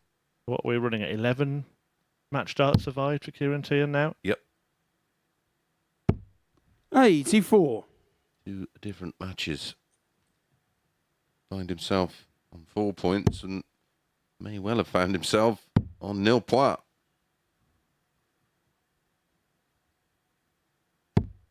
32. Say that Group B, 2 wins minimum out of your 4 matches. Yeah, 2 wins a night and you'll probably get through. 99. We did get very close a couple of weeks ago to having a group where all the players finished on the same amount of points. One result away from it, the last result when Lee Budgeon played Fallon Sherrick. She beat him and she beat him well. But had that result gone the other way, 134. all of the players would have Chris, finished you on reckon the same points. 120. Come close a few times when I've been in comms with you, and well, 1 abacus wasn't enough. 100. Well, he came Kieran close requires there, but that 78. wasn't enough. And now Teehan gets the opportunity to level the match. Well, he's been good at rescuing tonight, but he can't do it on this occasion. 38. So Gilliland has Chris, you another require chance 20. to get over the line. 3 missed for the match already. Different part of the board this time. That shouldn't be troubling at all. Game shot And on he the gets there in match. the end. A 4-2 Chris success. Gilliland. For the second time tonight for the Ginger Ninja, who cuts Hightower down to size. A 4-2 success for Gilliland over Teehan. Not the highest quality game you will see this week, that's for sure, but we did have 2 brilliant moments. The 135 from Gilliland answered by the 127 from Teehan, but in the end, it was the Northern Irishman who picked up the points. When we return, David Cameron, the Canadian, is back in action. He's going to face Jordan Brooks.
Every Saturday, we open our doors for our weekly finals night. For a unique and intimate darts experience. Meet the Dart Stars and even the team off the telly Here at our purpose-built venue in Portsmouth. every single Saturday evening. Tickets can be booked via this QR code Or at www.dartshop.tv for a very small booking fee. Follow us at MSS Darts on Twitter, Facebook, Instagram and TikTok. For all the latest ticketing news. All you need to do, log on, book, turn up, and the action gets underway from 7:30 p.m. So what are you waiting for? Get your tickets to the darts. We look forward to welcoming you to the MODUS Super Series very soon.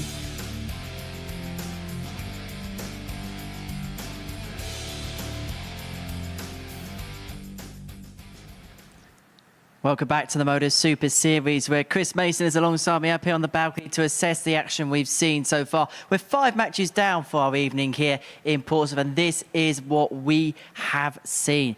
Well, it kicked off with a 4-3 victory for Luke Little against David Cameron. In fact, both of David Cameron's games he's had match darts in and lost the pair 4-3. Chris Gilliland, the other player to pick up maximum points thus far. 2 4-2 victories for him, and sandwiched in the middle of that, a victory for Kieran Teehan. This is what it does then in terms of the league standings at the halfway point of the first night's worth of action, and that sees Chris Gilliland and Luke Littler, the two players at the top of the pile. David Cameron and Jordan Brooks looking to get off the mark. Chris Mason, as I say, is alongside me to assess what we've seen so far. First things first, that we expected big things from Luke Littler, and definitely in terms of the finishing department, we've seen that. Yeah, it's ironic, isn't it, where he struggled so much with the finishing in Group A, but scored brilliantly. And here's just an example of some of that finishing. A beautiful 1-3-2. Yeah, he's not quite on it in terms of scoring, although he did pick that up in the last match with 3 maximums. And here's that wonderful 170. And that was trumping the 167 from Gilliland, which happened in Group A, but got a feel for David Cameron at the moment. Had multiple darts across 2 matches and is pointless, but he's just got to take the confidence out of that he's created match-winning opportunities, and just try and tidy up towards the end of the evening session. And if he can pick up 2 wins in his final 2 matches, he's going to be right in the mix for tomorrow night. And this is where Group B completely contrasts to Group C in the fact that you have got that little bit of wiggle. Yeah, I mean, ideally, coming into a Group B, you think 2 wins on the Thursday, 2 wins on the Friday. Ultimately, 8 points is normally more than enough. So that is what we've seen so far tonight in Group B. Now, next week is going to be a really exciting week here at the Super Series. It's our 9th week of competition, and these are the players that are going to be taking part. There's going to be a number of debutants, and there's very much a European flavour to things. Jelle Klassen's going to return. He made it through to Champions Week last time out. And then when you look at Group B, Fallon Sherwood, Nathan Gervin, Lucas Venig. Ouch. Yeah, and 2 of that Group A are going to find themselves in there. That's a super tough group. And even Group C, Stu Wilson, Cam Crabtree, we know has blossomed here at the Super Series. But that Group A, Chris Lamond was very, very impressive, of course, the last time he was down here at the Super Series. Klassen playing some great stuff, and Welshman David Davis will also fancy being in the mix. But great to have 3 debutants and a very European feel to that Group A. Showing the work that the ADC in the European region are doing. So let's get back to tonight's affairs at the Super Series, because Game 6 is a battle between 2 players looking to get off the mark as far as Group B is concerned. David Cameron up against Jordan Brooks. Cameron's had his opportunities to win both of his matches. He's looking to make it 3rd time lucky. As for the Sheriff, he's hoping to get into town here at the Live Lounge in Portsmouth. I know, that was absolutely terrible, wasn't it? Let's get into this one then. Chris Mason's going to make his way down to the commentary box to join Chris Murphy. Hello again, Chris. Yeah, you can get out of town after that one, H. But it is back to business for the Sheriff, who, well, he seemed to enjoy the pun. And David Cameron, who is all steely-faced focus ahead of this one. And why wouldn't he be after failing to get past the finish line in those first 2 matches, missing 11 match darts across the 2 defeats at the hands of Kieran Teehan and Luke Littler. Jordan Brooks, though, has not won himself tonight, so both players will be feeling that this is a really, really significant showdown, and maybe defeat could be irreparable damage for the loser. First leg, it's in David this to one. throw first. Game on. I mean, Biggs is the sheriff on the stage. Make no mistake about that, Jordan. David Cameron. Well, Chris Mason mentioned it earlier on about having that reset button after the first session. David Cameron maybe needs it in the middle of a session here. Yeah, absolutely, Murph. It's, you know, he has been unfortunate not to pick up a single win, but to do it across 2 matches, you either do go out and get angry and get even, or you can almost feel like, well, it's just 59. Not my night tonight. Very much like Gert de Vos today, really. He will feel that it's almost 100. unfair that he's on level points with Jordan Brooks based on the way that the two have performed in the first 2 games. Yeah, although credit to Brooks, he pushed Littler hard, didn't he, in their encounter? The 137. scoreline was 4-2. He rallied well. Well, that's the other thing about Luke, isn't it? I mean, there are many things about him, but we will lavish purple pros upon 60. him all week. The fact that he's just got gears. Yeah. Brooks went at him and he just lifted it again. Yeah. Well, we've seen it from both him and Andy Barton's, didn't we? That as soon as you sort of almost push them into a corner, they come out swinging. 81. It was a horrible deflection. Down to a finish first. For David Cameron here, it's just by any means possible.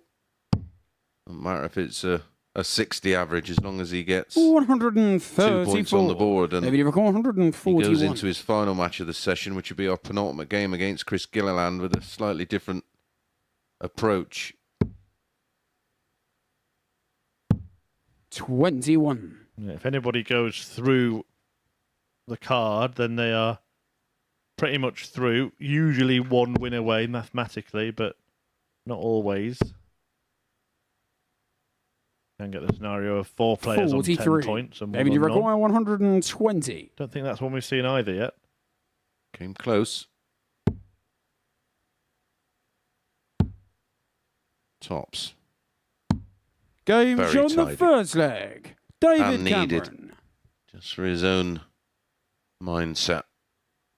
Yeah, because a lot of the darts early Second in the against night Jordan to at throw that double first. top were Game on. just the wrong side of the wire.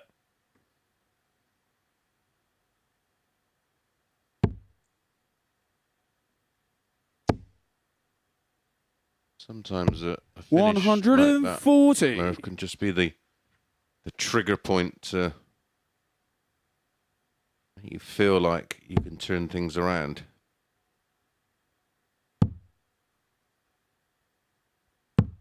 $58. Well, he's a player who's had that sense in the past in different tournaments of being the main man. I'm sure he gets that a lot over in the CDC events and some of the tournaments 140. in North America.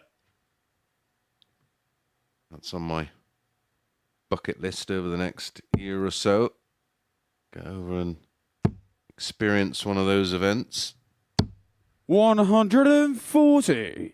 Any Preference for which one? The Choo Choo Classic, perhaps, or the it's going to have Potato Open? Going to have to be the one with the funkiest name. 135. Yeah, if you ever are bored, have a look at American dart tournament names, and you will be entertained. Oh, they're brilliant. 100. Jordan, you I'd like require to do one. 86. Of down south, because of part of the states I've never been. I think that may be double. It is double 16.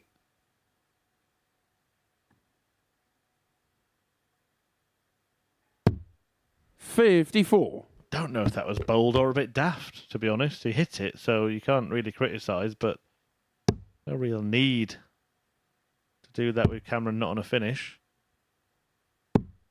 130. Jordan, you require 32. He's now double 16 for Brooks.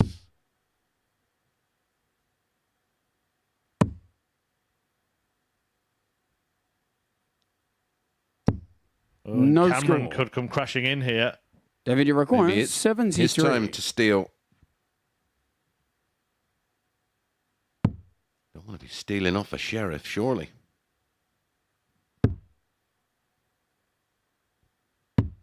Game show on the second leg. Well, he's outshot the David Sheriff so Cameron. far in this one.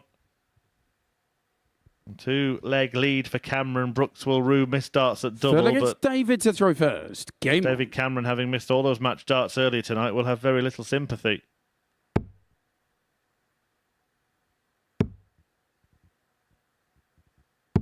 $60.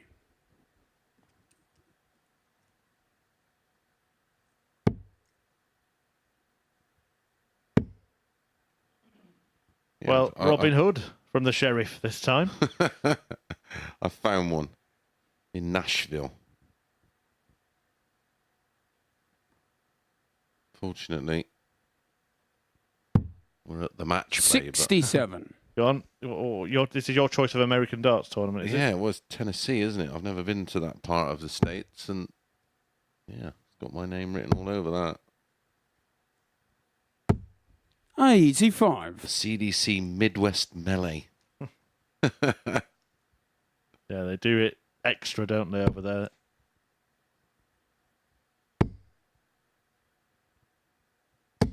A little bit extra for Jordan Brooks.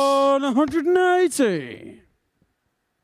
Just looking at the fact that David Cameron in this match in the finishing is 2 out of 3.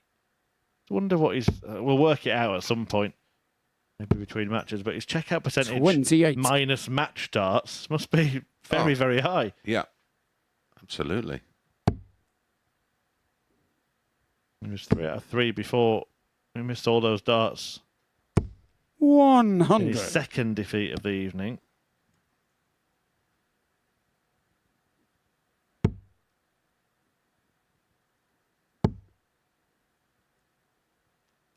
$180. Jordan, you reckon He was 154. 4 out of 3 until he missed a match dart against Luke Littler. That's 6 out of 7 plus these, which is 8 out of 10. 80% minus match darts. 84. David, you reckon 148. But some people will have you to believe pressure doesn't affect your performance. Well, remarkably, that means that he's had 100. 10 Jordan, you darts require at double 70. due in a match, but missed 11 darts at double 4 a match, or 4 matches. Game show on the Didn't third leg. Jordan 180 Brooks. in the leg and a 14 dart break back. Fourth leg, it's Jordan to throw first. Game on. Well, you were reflecting on the balcony there with Henry, or rather, previewing next week's players. We get a couple of players who get the chance to have another go. Nobody can play a full week 60. twice. But Fallon Sherrick returning, and that's interesting because since she was here last time, she's gone and won a women's series title for the first time in quite a while. And got one of them little MBE thingies, whatever they are. 42. Yeah, she got that actually. It was announced on the night she was here. Yes, Friday that's right. night, yeah. I mean, she did seem to know about it before, but nobody 80. else did. Well, she would, I suppose, being the Queen of the Palace. Yeah, she played some nice stuff during that women's series as well. And of course, perfect timing with final prep for her defence of the women's series, which 59. is going to be incredibly tough. Her route to the title looks horrendous. Yeah, Lisa Ashton, fellow Super Series player in her first round, which is also the quarterfinals, just an 8-player event. 140. Winner of that could meet Suzuki. Mikuru Suzuki, yeah. And then the winner of that, you would think, especially the form she's been in, 100. Bo Greaves in the final. Yeah, I wouldn't even want to play in that. Thanks.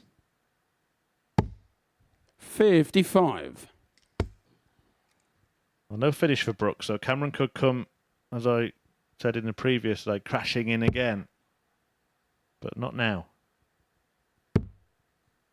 Be interesting to see Lucas 85. Vennig back as well, who had an opportunity to play in Champions Week and opted to play on the Pro Tour, which worked out to be, well, he didn't. His management pulled him out to play Pro Tour as he was on the reserve list, and I think it was the Pro Tour, wasn't it? Yeah, I think it feels like a big, Yeah.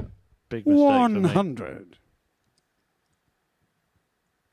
Caught Owen Bates at the airport on the way back from Hildesheim when he'd played 3 development tours or challenge tours and then 2 pro tours. 60. And he'd won Jordan required 75 66. quid in those 5 days and said, I was looking forward to coming back here. Yeah. Brooks looking up for double Game shot 18. the 4 flag. You think of the Jordan cost Brooks. involved, because it was in Germany, wasn't it? 5 days, so probably 6 nights Fifth in leg, it's hotels, David to throw flights. first. Game on. It's a big risk that the players take, and especially those that don't have management and sponsorship 80. deals, which not all of them do, of course.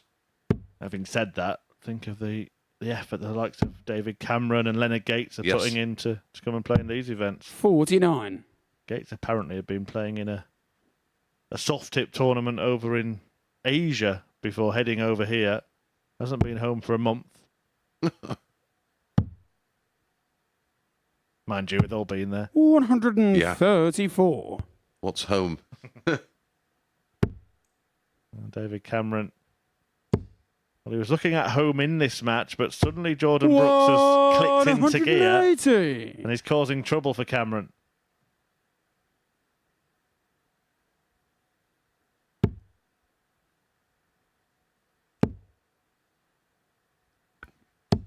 $95. A bit of a story of Cameron's night so far. Jordan Brooks went through a spell like this, didn't he, against Luke Littler? 130. Fabulous stuff. Sheriff's in town. It really has just awoken in the middle of this match and is threatening to produce one of the best 142. performances of the night so far. But Cameron still will think he'll get a chance, will get a chance in this leg. A lot on this last dart now for me. 41. And that's not where he And wanted you it. require 92. That's a bit of a let-off. 48 to 24.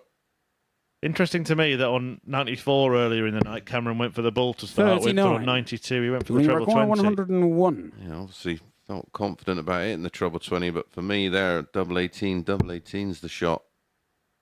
On the 72 with 2 left in hand, double 12.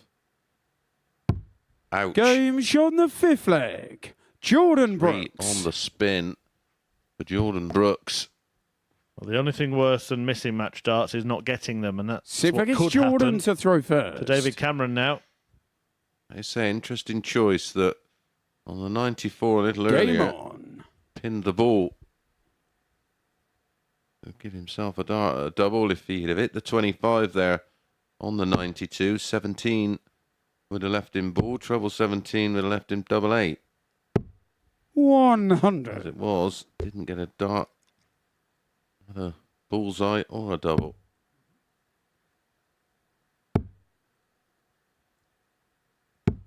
$81. And now he's facing having to break here to get himself into a last leg decider. Having lost 2 of those already tonight. 60.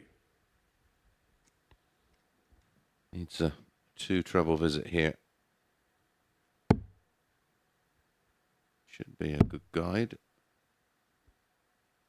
60. Just not happening. Just not happening for him.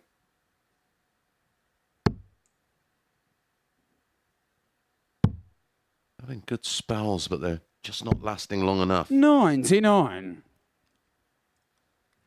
Yeah, and I think actually it's a good point because that's exactly what he did last year at the Masters, and a 2 or 3 leg spell is long enough, isn't it? 2 Yes. legs gets you a set. Yep.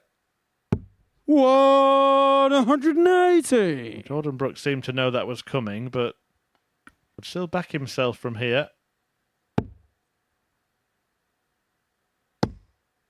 Not easily done, but 100.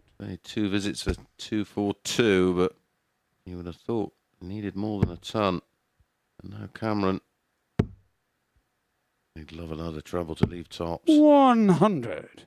Jordan, you require 142. Again, mega advanced counting, but having hit the treble 20 of the first start, there is an on vogue route of then going for the bull with the second.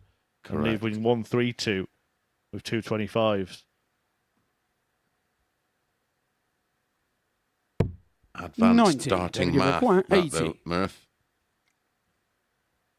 Mainly seen by the Europeans. We saw him take out a 120 in this Games on kind the of fashion sixth earlier on, and he's done it on the David 80 Cameron. as well. And once again, David Cameron gets himself to a last leg shootout. 7th and final How leg. much It's David of to the throw first. psychological damage Game from the on. 2 previous defeats fall 3 will spill over into this leg. Can he shake it off?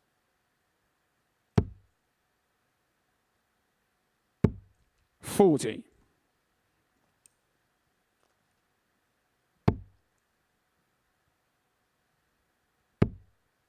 I mean, I'm sure you've been there when you've been on a run of 58. one aspect of your game not working. You do all the hard work. You're probably almost fearing those match starts, aren't you, in the last leg decider? Yeah. Whatever he does between now and getting to them won't really matter. It's about what he does when he gets them. 137. When a situation continues to happen, you have that horrible. Oh well, here we go again. I had it Sunday, and it was 100. all the memories come flooding back, and you go, oh no, not again.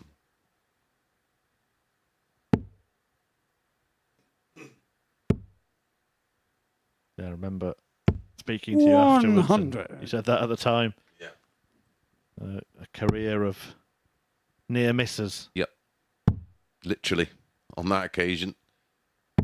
57.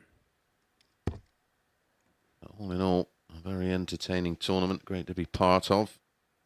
One he was part of as well, but his title defence was ended early by Neil Duff, who of course will be at our Champions Week. And it looks like this man is going to get match darts once again. Is there an 60. argument here, Murph, to Maybe literally they're just going go for it if the 124. opportunity arises? Well, I remember Paul Nicholson doing that against another Fleetwood player at the match play, Wes Newton. And he went for a bullseye because the crowd were booing him and he just wanted to 92. get it before they had a chance to do it. Left the 25. Newton, in the meantime, left 160. Paul then missed a big number, only got one dart at the outer ring, and Newton popped out the 160 to send the match play match into extra time. Oh.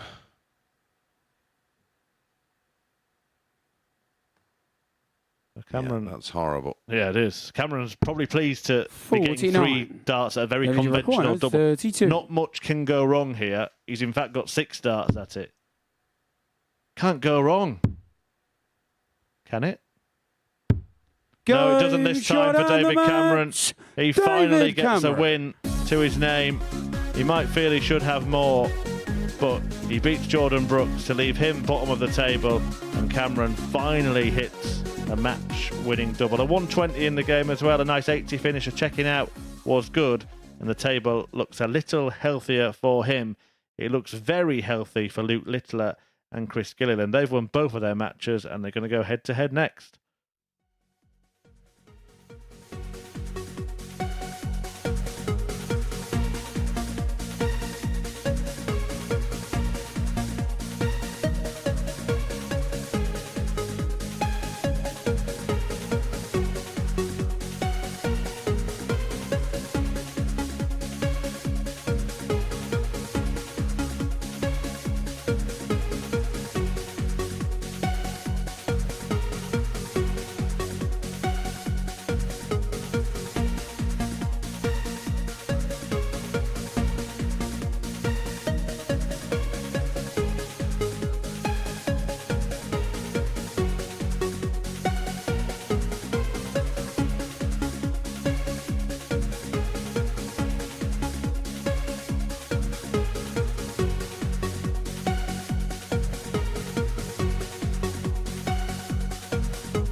Welcome back to the MODUS Super Series, where third time was the charm for David Cameron, getting the better of Jordan Brooks by 4 legs to 3 to get his account up and running here at the Live Lounge. Next up for us is Luke Littler up against Chris Gilliland, the two players with perfectly unblemished records so far this evening. Watching this one in the commentary box are the two Chris's. Thank you very much, Henry. Yeah, someone's O's got to go, Murph. Yeah, absolutely. And usually you would think that it would be Luke Littler who would win this match with an element of ease, but it's actually Gilliland who's top of the table by virtue of 1 leg. Having beaten First leg, it's Luke to throw first. both Jordan Brooks and Game Kieran on. Teehan 4-2. Littler had to actually survive a match start against David Cameron earlier tonight. And Chris Gilliland does have a win over 86. Luke Littler this week. It was on Tuesday and he won 4-2 in their other 2 meetings. Same scoreline, 4-2 on Monday for Luke and 4-2 on Wednesday. 125. Yeah, and he also has a win over Andy Bartons, which is something Luke Littler doesn't have. Yep.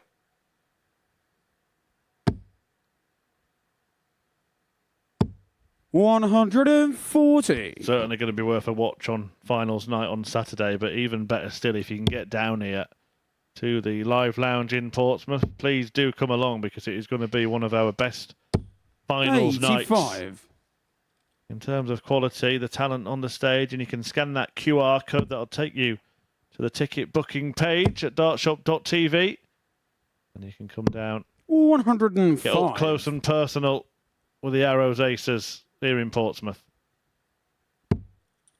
Yeah, it's only a £2 booking fee. Effectively, the tickets are free. 100. Look, you require 170. And I guarantee if Luke Littler's there, you'll see lots of 180s and probably a 170 checkout or two. And when 56. he appeared, we talk about his Champions Week, of course, all the time as the main champion, but when he appeared in his weekly finals night, he actually averaged 109 in the final. Yep.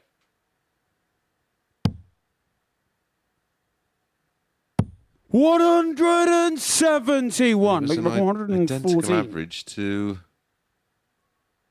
someone else who won it 4-0 in a Scott Taylor. Scott Taylor, yeah, that's right. Games on the first leg. Luke A Littler. beautiful 171 approach to leave double 10. Second leg, it's Chris to Counted throw for first. absolutely nothing in the Game end on. because the 114 was slotted in for a 15-dart hold.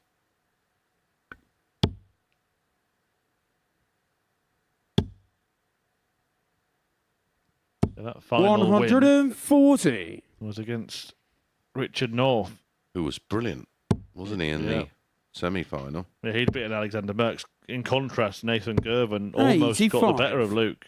Yes, went to a decider. He had an opportunity to win that match. And he's, of course, back next week as well. Yeah, in a horrendously looking tough Group B. 140. The aforementioned Fallon Sherrock and Lucas Venig. Good luck with that. Yeah, so a semi-finalist, a finalist, and a winner from the last series. Yeah. 180. And the winner of the series, doing what he does. 114 checkout in the first leg, and then a 180 in the second. Well, you mentioned that 109.43. 105. What he's averaging right now. That is what he won won the final. 56. His weekly win. Chris, you require 116. 116 for a 12 dart response. Needs the treble. Doesn't get it. 56. That's become a fashionable route, hasn't it, as well, for 116. Yeah, and I suppose if your darts sit up, I tend to agree with it, because if you go for the treble 20, hit it, and you're a 90. tops player, and you're Which at you require 16, 60. you've got a problem, but I suppose the other thing is you can't bust. yeah. But if you're thinking that, maybe Yeah. try a different game. 20. Well, you know, Luke Littler will 90. now fancy this. 2020 bull. No, we'll get the treble. The double 15.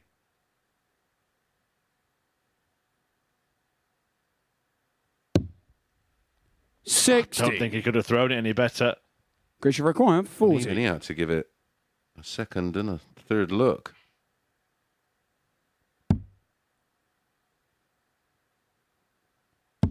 Game shot on the second leg. Chris Gilliland. 90, treble 20, double 15. I think there's many players who have hit that more than Michael Smith. So look, it's Luke to throw first.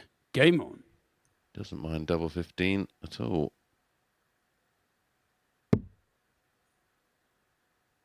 Yeah, there was a point where he would go that route on a 9-dart finish, 96. but he's gone more conventional of late. Glad he did at the Ali Pali, of course, in that incredible leg. But yeah, he used to actually attempt treble 17, double 15 at the end. And you can see the 57. sense in it. Well, the adjustment. Andy, yeah, when he admits he sees double 15 like a bucket. 89. A ball for good measure.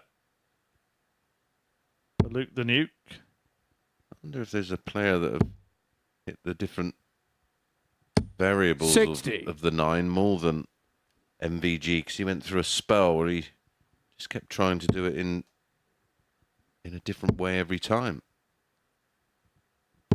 180. Well, the 180 is often the start of it, but this is in the middle of a leg for Luke Littler. Almost like he planned this. He went for the bullseye with the last start of his previous visit, leaving 316. I'm thinking, 70. what was the point in that? You require 136. But he was obviously thinking 180 followed by 136. Not going to happen. 58.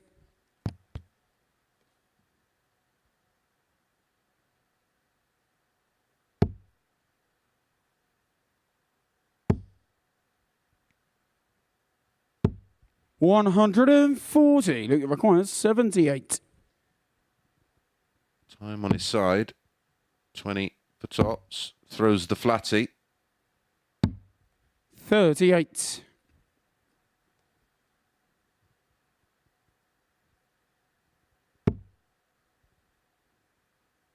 There are actually so many ways to do 9 darts, aren't there? No one's ever. Well, it's 58. a bit ambiguous. Luke requires 40. It's like going 177 and they add it up by going 60 treble 19 Game and shot on the treble third 20 leg. rather than Luke treble Littler. 20, treble Yeah. 20, treble 17. It's still 177. It's just the order in which it's Fourth leg, it's been Chris to hitting. throw first. Game on.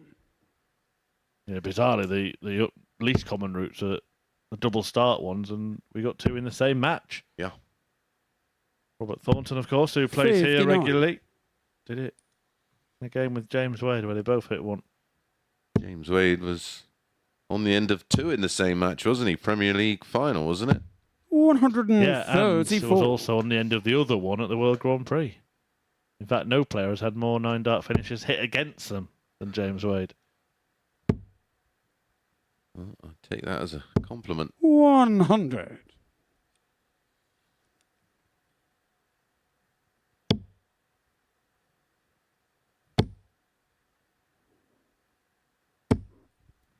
$140.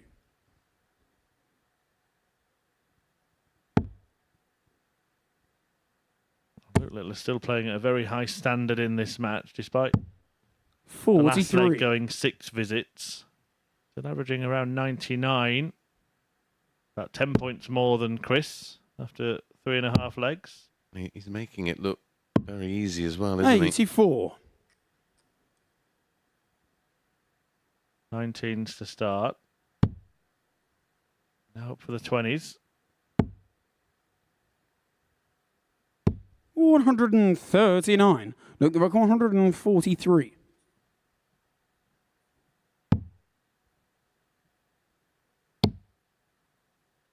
Double 16. 127. Pretty finish. Chris, you require That would have been 160.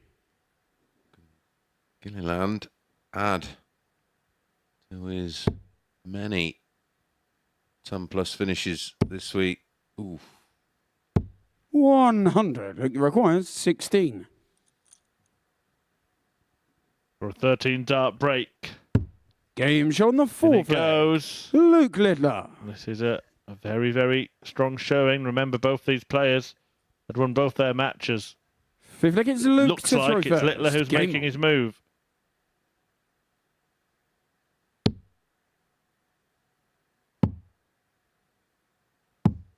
$58.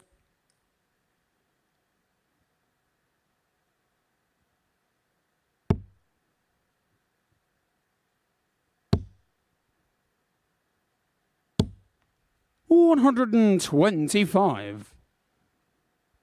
We're having the 9-dart chat a moment ago. You just got me thinking about finishing doubles. I just started scrolling through to see if I can find 59. anything other than double 12, double 18, obviously the bullseye ones. Yeah, they're the double start ones, aren't they? 123. Did find a double 15 end by Colin Lloyd in 2012. Ooh. At 180, 171, then treble 20, double 15. Yep. And then 92. even more bizarre, Jamie Caven finished on double 17. Yeah, that's right.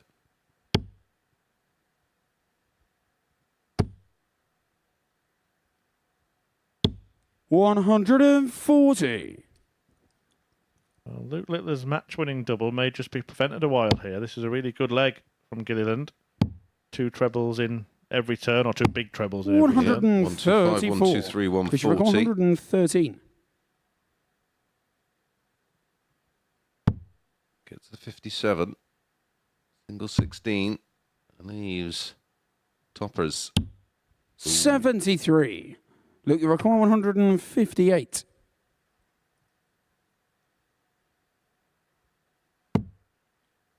Ooh. She went for 54. 54. Oh. 126. Chris, you require 40. Tops for Gilliland. Game shot on the And it fifth pops leg. for Gilliland. Chris Bang Gilliland. in the middle.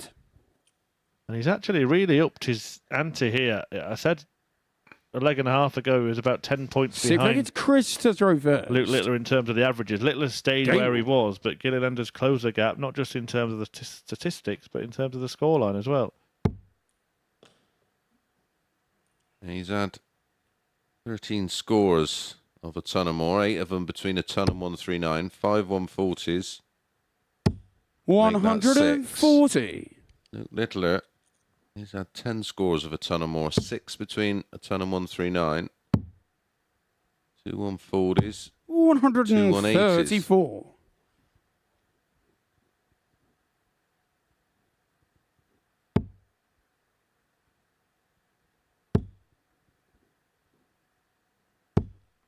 He's playing beautifully here. 180. Could be turning this around. Takes his average well into 3 figures. Speaking of 3 figures, 140. he goes there as well. Luke's setup and throw must be pretty much perfect because the darts just seem 30. to slide in perfectly against each other. Slightly longer point as well, which is an advantage in that department, but they must enter the board so cleanly. 84. Chris Rick, 151. For a level game. That leaves a ton. Well, there was an air of confidence in going that way in the first place because he's thinking about 91. making the last Luke 2 Rick, darts easier, isn't he? 143. Yep. No big finish to stay in it. Is there a big finish to win it? There won't be, and 60 is a nice finish for Chris Gilliland. He doesn't have to 87. think Chris about the Rick, flatty like 160. Luke does, because it naturally is flat. That's perfect because he's just got to dink it over the top. Not able to do it. 40. That could be Look, you require 56. just about that. A really good effort from Chris Gilliland. But it's Game Luke shot Littler and who the takes the match. points in that Luke top Littler. of the table tie. The 4-2 success for the 16-year-old. Ginger Ninja took the fight to him, but in the end, Littler got the job done. He goes 3 from 3, a first defeat of Group B for Chris Gilliland. Despite that high average, 96.21, bettered by the 98 and change of Littler, who will return in the last match of the night. Gilliland faces David Cameron in his last match, but before that, Jordan Brooks goes up against Kieran Teehan.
Welcome back to the MODUS Super Series, where before the break, Luke Littler sealed a 4-2 success against Chris Gilliland. 3 more matches to go for our evening here at the Live Lounge in Portsmouth. This is what we have seen so far this evening. It kicked off with a Littler win against David Cameron. In fact, the Canadian missed match starts in his first 2 games and then managed to get on the right end of a 4-3 scoreline against Jordan Brooks. In fact, it's been a very competitive evening all told. The biggest margin of victory is by 4 legs to 2. This is how it correlates then in terms of the league standings. Luke Littler leading the way on 6 points, and it's fairly uniform with Chris Gilliland on 4 and the pair Cameron and Teehan on 2. Jordan Brooks, well, it's his final game of the evening upcoming now. He takes on Kieran Teehan, and he's looking to finish off with a couple of points in the leisure. Watching this one in the commentary box is Chris Murphy and Chris Mason.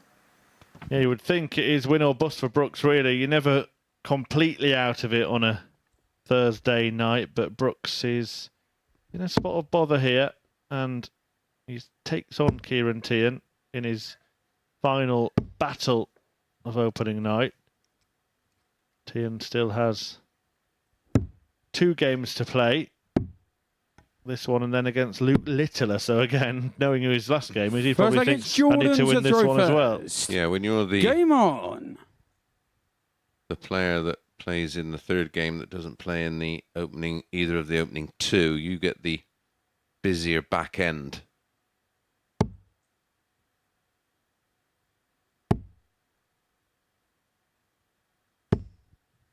$100.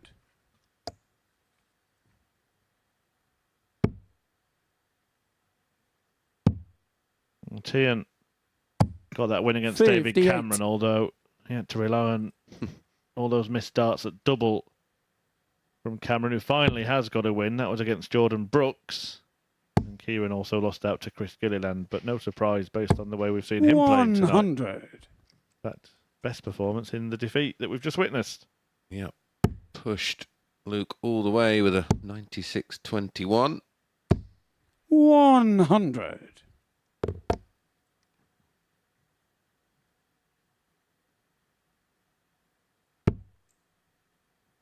You'd think the way Brooks has been playing so far this evening, if not win, he will be pushing Teehan all the way.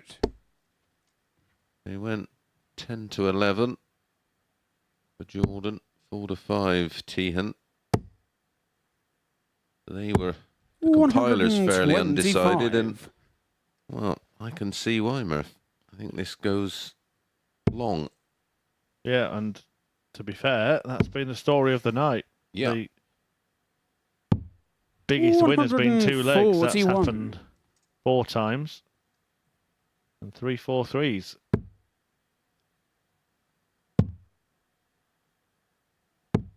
$22. Jordan requires 60. For the first leg to go the way of the Fleetwood flinger. Been doing this a fair bit. Touch of the Kevin Painters, a la Rob Crossers. Step back. Have a look. Step back again.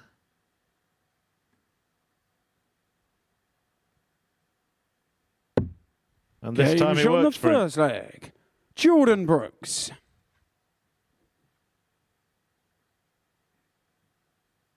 Second against Kieran to throw first. Game on.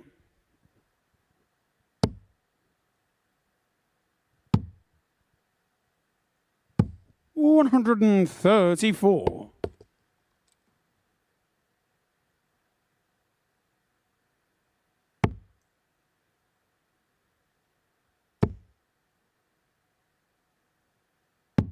$132. 45 legs of a possible 49 so far this evening. That tells you how competitive 91. the group has been.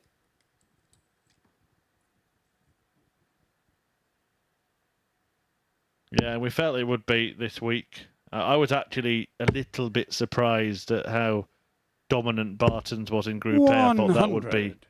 a much more closely fought thing. In fact, that group was really sort of uniform, wasn't it? We were halfway through the final day and we knew the destination of every player in the group. 58. Yep. Yeah, exactly what groups they were going in. Group C looks like it's going to be a bit of a grandstand finish, and no reason this won't go the same way. You might get Littler run away at the top, and then the 140. following 4 battle it out for 2 places.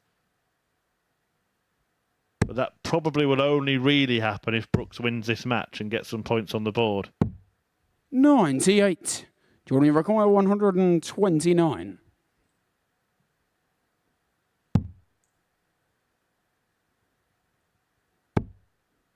It was a 15-dart hold in leg 1. Ooh. 89. That would have been a We require 12-dart break in leg 120. 2 had he found the ball. Will he be back?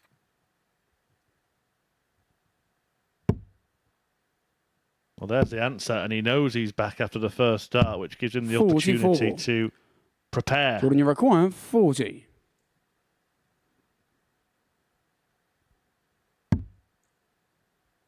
Stands so far over to the right that Game Kieran shot Teehan the almost second bumped leg. into him on the way Jordan past, Brooks. but not close in the scoreline. 2-0 Brooks. Third leg, it's Jordan to throw first. Performance Game on. this. 15-darter followed by a 14-dart breaker throw, averaging 103.66. Some start. I've given up trying to guess what he's doing with that darts case, to be honest. Maybe it's a bit gazzy pricey, and it's just got to be in a uniformed position. 140. He has to have all his bottles just so, and There are a few players, I mean, there probably still are, that like to disturb those kind of things, aren't they? Now you can't really do it because 96. they have their own tables now in the PDC, don't they? Remember Phil Taylor doing it a couple of times. With James Wade, he threw his flights off. I think Corey Cadby threw his towel off. 81. And obviously, a player who didn't need to play mind games. Yeah. I think he just enjoyed doing it.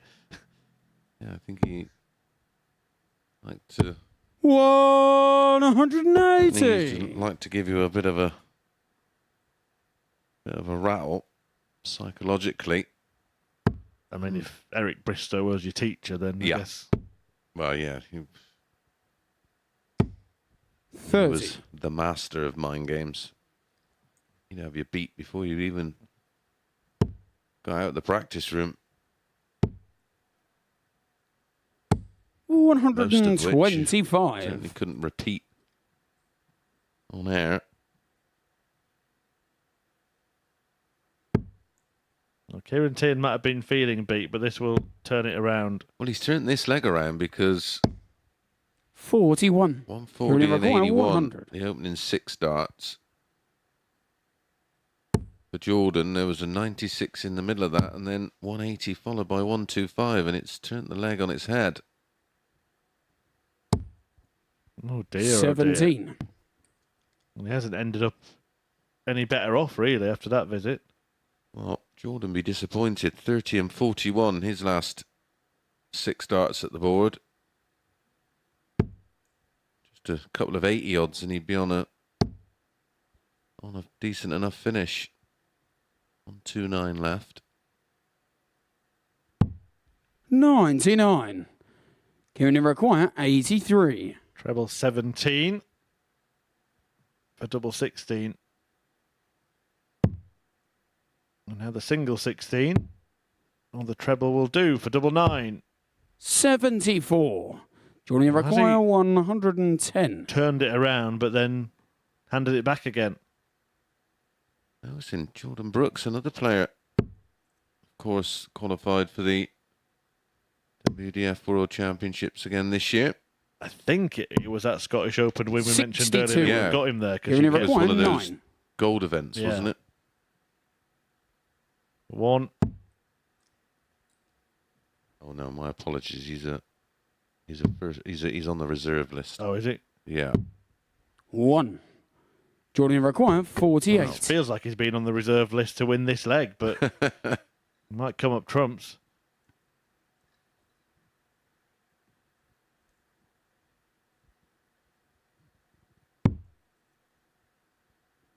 And the double. Game shot in the Well, third Teehan's leg. completely thrown Jordan that away Brooks. from that position he was in when he had 100 left. He threw 9 darts. 4 flag, it's Kieran to throw first. Game on.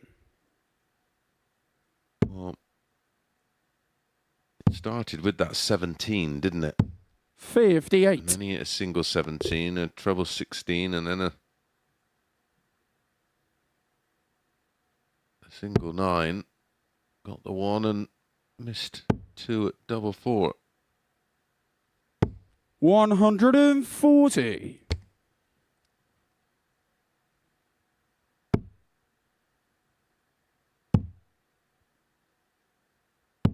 $58. He does win 4-0. He'll go from 4th to...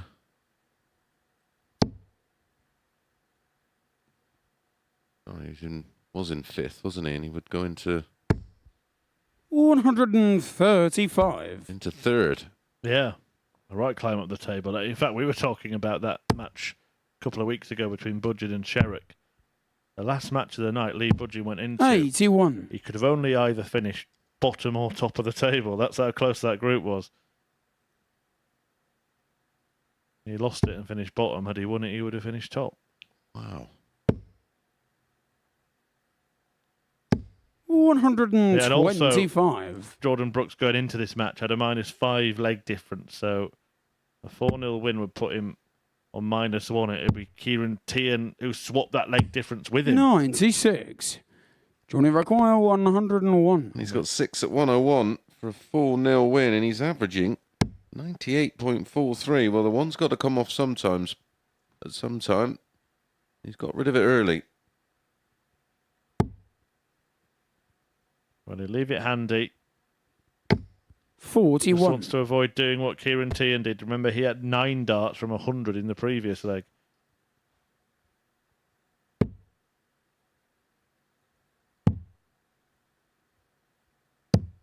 56. Jordan, you require 60. You're going to win one match in the night, make it the last match of the night. And Jordan Brooks, looking at tops. You'll sleep a lot sweeter. You'll forget about everything that's gone on before it. And that gives him hope. Shot on the match. A 4-0 Jordan success Brooks against Kieran Teehan. An excellent display from Jordan Brooks. The average 95.43. 4 out of 7 on the doubles and a 4-0 win to go with it. And that means that Jordan Brooks has gone soaring up the table into 3rd place and could find himself staying there as well, because Teehan still has Luke Littler to face and David Cameron up against the in-form Chris Gilliland next.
Welcome back to the MODUS Super Series, where Jordan Brooks has rounded off his night in impressive style, getting the better Kieran Teehan by 4-0 with a 95.5 average. Well, it's the final one out of the evening here for Chris Gilliland and David Cameron here at the Live Lounge in Portsmouth. Who can finish off with a win? Let's find out with the two Chris's.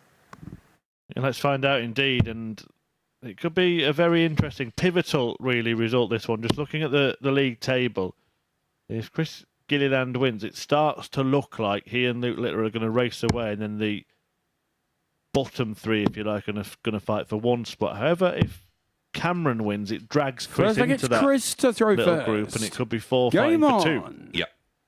Yeah, exactly. That's how it could well pan out, although David Cameron's been good in spells.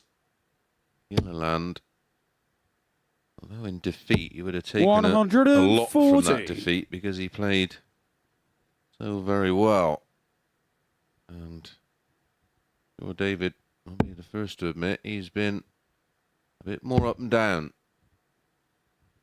Certainly on the doubling. 81. Yeah, and he will be feeling like he should be much more up than down because of all of the match darts he's had tonight. All three of his games, have gone 4-3. Well, he could well be sat alongside 140. Littler if Littler wins his final game. I mean, he's on 6 points now, but if David Cameron would have converted those opportunities, 140. be on. Well, he could well have been on 8 points, couldn't he? Yeah, well, it's all ifs, buts and maybes, but you just wonder if he had hit that match-winning double against Littler, whether that would have got rid of the little wobbles in the next game. Yeah. Oh, it's almost a springboard, isn't it? Because it would have been such a big win on the back of what we've seen from Littler this week. And then not only could he be alongside Littler, 60, he could be the one trying to throw for a clean sweep tonight. Instead, he's trying to just double his points tally, and Gilliland out to stop him. A win for Gilliland, and I agree, he's got 1 foot 82. in finals night. Yeah, well, the fact that everybody's got points now means that Luke Littler is already 2 wins away, which is where Gilliland would be officially after this one, though 60.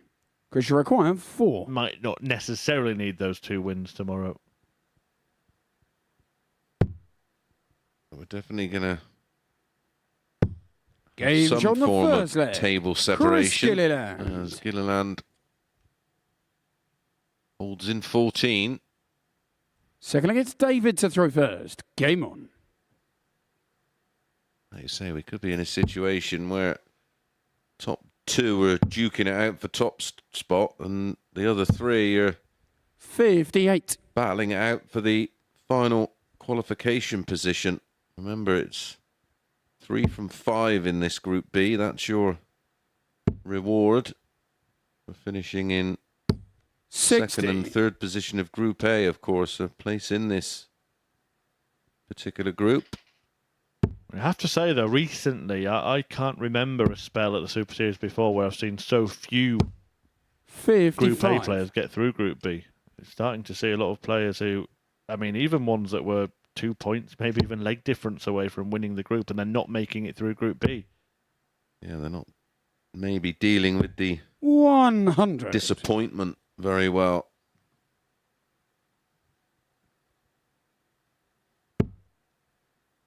There's no added pressure of expectation. 85.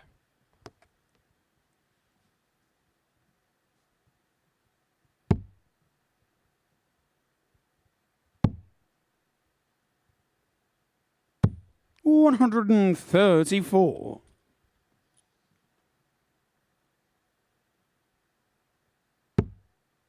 Though Luke Littler is on course to 60. be the overnight table topper, it's certainly been far from plain sailing.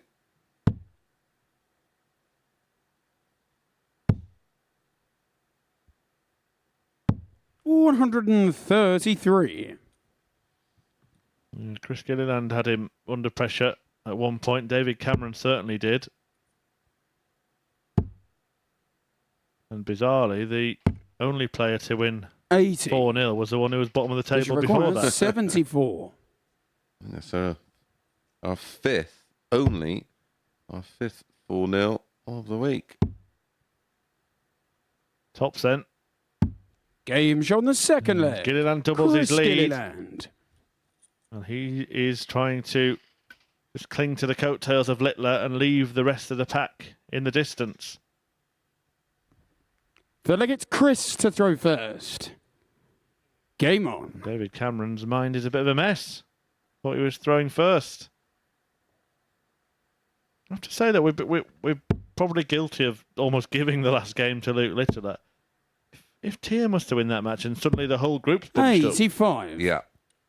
It's just level of performance. If you look at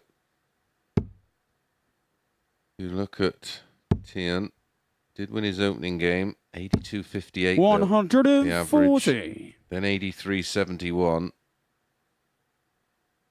Yeah, and surviving, what was it, 8 match starts? Yeah, and then 78.6 by comparison. Luke, 95.33. 100. 92.59. 98.13. You can only judge them on prior performances. 177. It's a beauty. This is how he's played, though, isn't it? 140, 177, but he'll have this spell 180. and then find it tough going. Yeah, and he's gone from being a mile in front to an inch, hasn't he, all of a sudden? 100. Chris, you reckon 136. I won't put it past him the way he's been playing tonight, and this might be the best of the lot. Not just of the night, but of the week. Another? Oh, yes. 88. 128. David, you require 84. Cameron with work to do. 14 and ball. Ooh. Yeah, you've just about found the 14. It was a worried look, wasn't it? Had to check with the referee. 48. Chris, you require 8. Didn't have to ask about that one.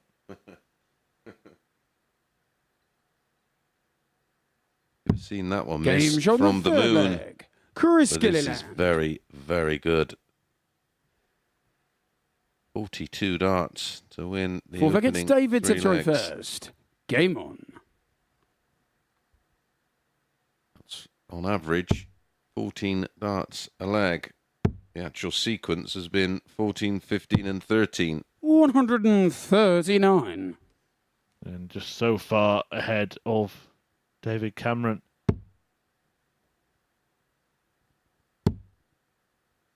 Giving him no rest, no relief. No 100. relaxation. And it might suddenly be back-to-back 4-0 score lines.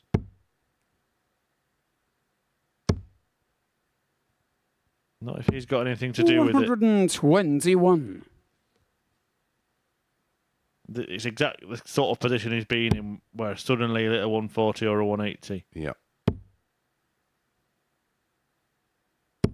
100.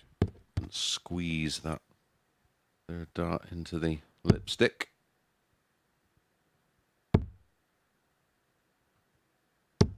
Beautiful visit.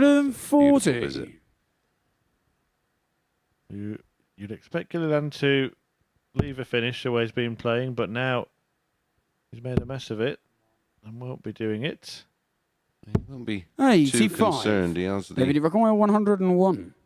knowledge, of course, that he'll be throwing first in the next and the 7th if we go that far. 41. Could put some pressure on here, though. And 180 would leave a double. Just has started to throw away with the last couple of visits.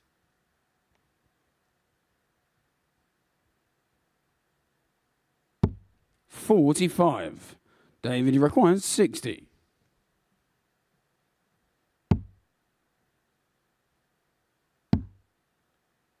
Made a bit of a mistake there with his second dart as well, didn't he, 40. mathematically? Yeah.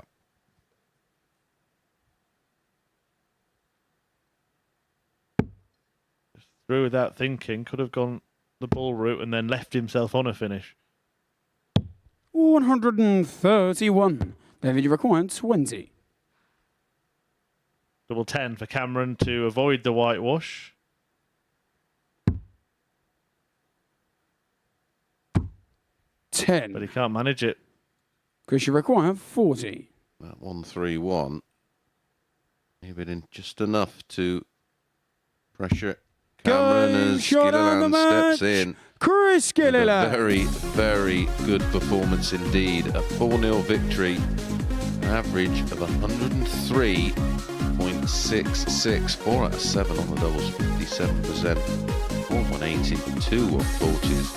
Very tidy from Gilliland, and he does join Littler. In fact, with that 4-0 win, he temporarily goes top of the table on 6 points. When we come back after the break, Kieran Teehan faces Luke Littler.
Welcome back to the MODUS Super Series. So before the break, Chris Gilliland ran off his campaign in perfect style, 103 average and getting the better of David Cameron by 4 legs to 0. So to our final game of the evening now. It sees Luke Littler in action up against Kieran Teehan. Littler having won every single game so far this evening. Taking on Teehan, watching this one in the commentary box, it's Chris and Chris. So will it be the perfect night for Luke Littler? The 16-year-old with a big future, the man trying to defend his series title here. Game on. The MODUS Super Series, and we have seen some good stuff from him, but we haven't seen him go through the card And he might do it tonight with 4 from 4. 45. He's not going to get told off for being up this late.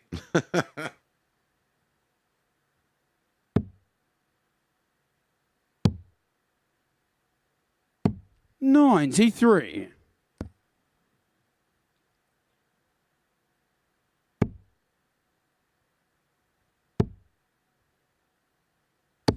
140.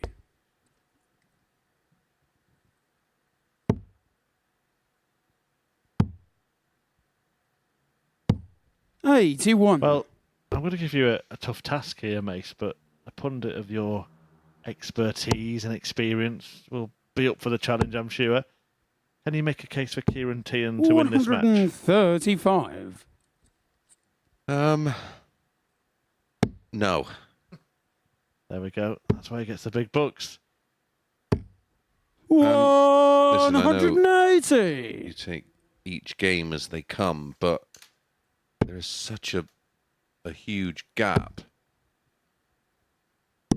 in terms of their 120. numbers just this evening. Never mind Look, you're going over 147. historical stats.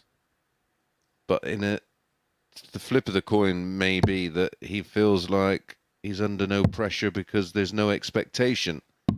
What about now? Game shot in the first leg. Thus allowing him Littler. to play with absolute freedom. We know how important that is in sport, but Second against just Luke when we're to just throw about to first. give him a little bit Game of a on. chance. 15 reds, 15 blacks, and all the colours. Yeah, I think we're all feeling a bit snookered after that 147 break. Kieran Teehan, 85. well, this is going to be a tough task. And Littler as well. We know he likes to entertain. He's got that air of a champion about him. And having seen what Chris Gilliland's just done, having seen the last 2 45. players win 4-0, he's going to want to sign off in that fashion himself. Exactly. And who does that remind you of? A certain Phil Taylor, and more so of late MVG. 84. When someone makes a bit of a statement, you watch him play, there's an extra bit of intensity about his approach to a match because he wants to be the one 95. that everybody is talking about. But tonight has been the night of big checkouts for Luke Littler. We've had the 132, the 170, now the 147. 43. Just to prove that those that believe it, the 9 darter should be 42. easy now. Then he's had the 147. Yeah. That's what we've been saying, isn't it? Some days for him this week have been about the 180s. Today's been about the big finishers. 134. Put it all together and you've got perfection. Yep. Well, which we saw the week that he won his week. Averaged very nearly 96. 110 in the final. It was, 155. every element of his game was on point.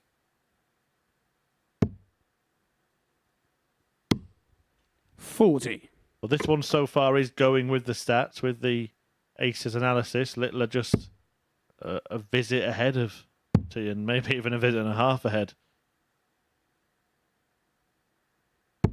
59. Look, you're going 115. May go bull. Will he go bull? Well, looking at that leaves 90, but it's precarious. He'll stay there again. Yeah. 64. 325s would have You're in left your 40, of course. 164. Yeah, I mean, and effectively, when you break the stats down in terms of numbers and turns at a board, he is effectively a 42. visit behind. Yeah. Look, you're requiring 51. Double 18 is the choice. And now double 9. Game shot in the And second now leg. 2-0. Yeah, I don't mind that play. He's just hit the double 18 on the back of the 147. So look, it's Kieran to throw first. Game on.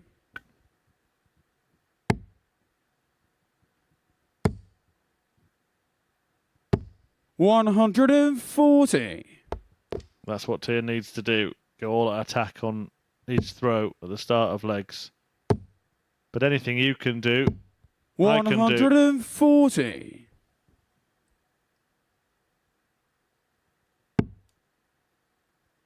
It was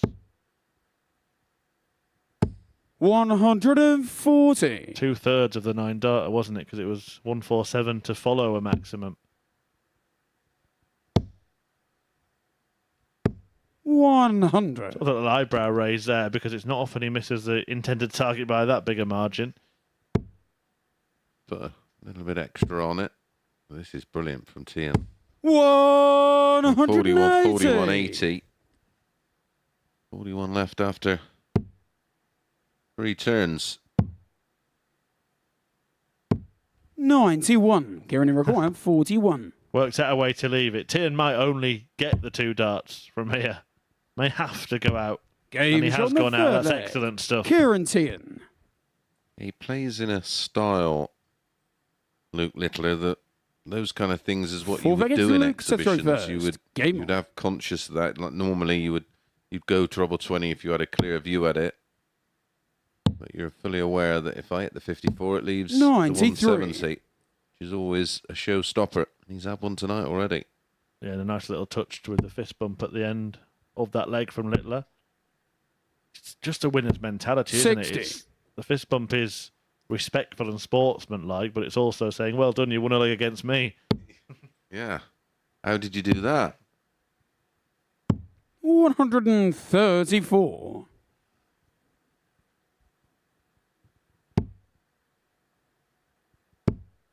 Teehan had to up his game and did. And 100. Another element of what I like, that he was playing a match which wasn't going to affect his position in the table, and he decided to throw with the stacker style, 133. which is obviously something he's practiced, but he wanted it. Yeah, just trying things when the time's right. 133. We've seen the 147, now the 141 is in prospect. Not to be. I think his counting's great as well. that 89. He thinks of different ways. You can't really predict which way he's going to go for things. Spotter's nightmare. I mean, that's quite a modern route now on that 141, isn't it? 57, 48, 36. 79. Yeah, it just seemed like Look, the type of required player who would do that 52. one time and he had it left at the next leg, he'd be on the treble 20. Very much focusing on 34. the double 18. A bit like you said with the 129. flat, this is almost a practice game for double 18, isn't When it? he's had 36 before, he's gone 16 double 10. Yeah. It's almost like he's decided, right, I want to practice my double 41. 18, so I wanna Require test myself. 18. well, double 9 he found in the last winning leg. Game's done on it the again. fourth leg. And is now Luke one leg Littler. away from winning all of his matches. Yep, one leg away. Fifth leg, it's Kieran to throw Going first. through the Game. card and almost guaranteeing qualification. He was as short as 4 to 9, which I thought was still big 100. to win this group, and I'd say that with absolute respect to the rest of the field. But if he does beat Kieran Teehan in what will be the first fixture tomorrow night, he would then be through. 81. And then we might see some real fun and entertainment from Luke Littler once he's actually qualified. 140.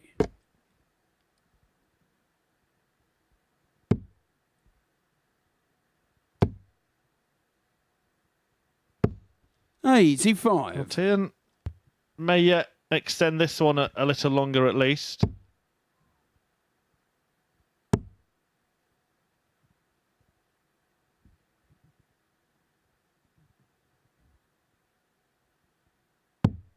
$29. Or maybe not.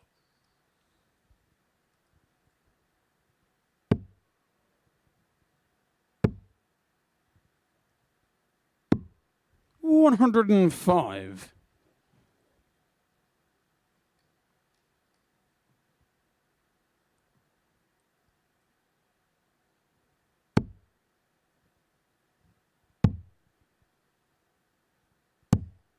42. Well, if he only scores 60 here, he's got a chance to win it in style, but he never only scores 60.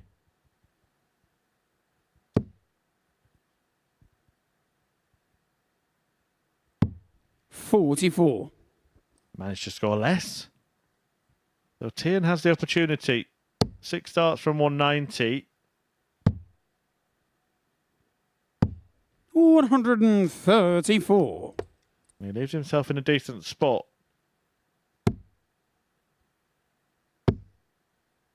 Just staying there. To leave. 180. Double 3. Currently required 56. Well, that is for one reason and one reason only, to pile pressure on this 56. Game on the Pressure. fifth leg. What pressure? Kieran Teehan. Teehan takes out tops. 2 from 2 on the doubles in this game. Sixth leg, it's Luke to throw first. Game on. He's taking his chances. And Littler not yet completed the victory. 70.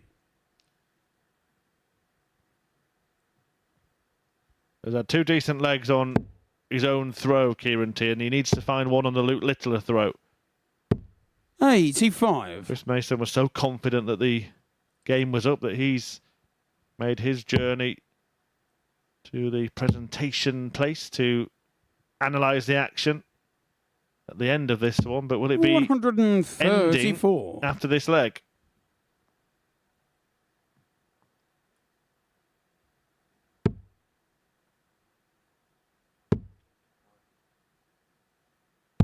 $40.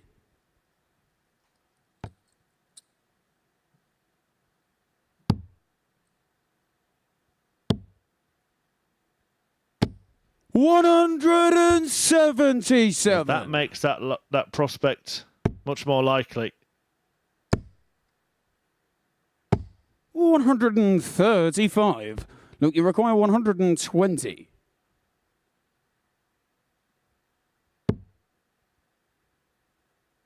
Could go for 2 balls. There's one of them. 95. Yeah, blocked it a little low. So opted for the 2 bullseyes. 25 when he comes back. And some pressure as well from Kieran Teehan. 134. But this Look, to you require complete 25. a perfect night.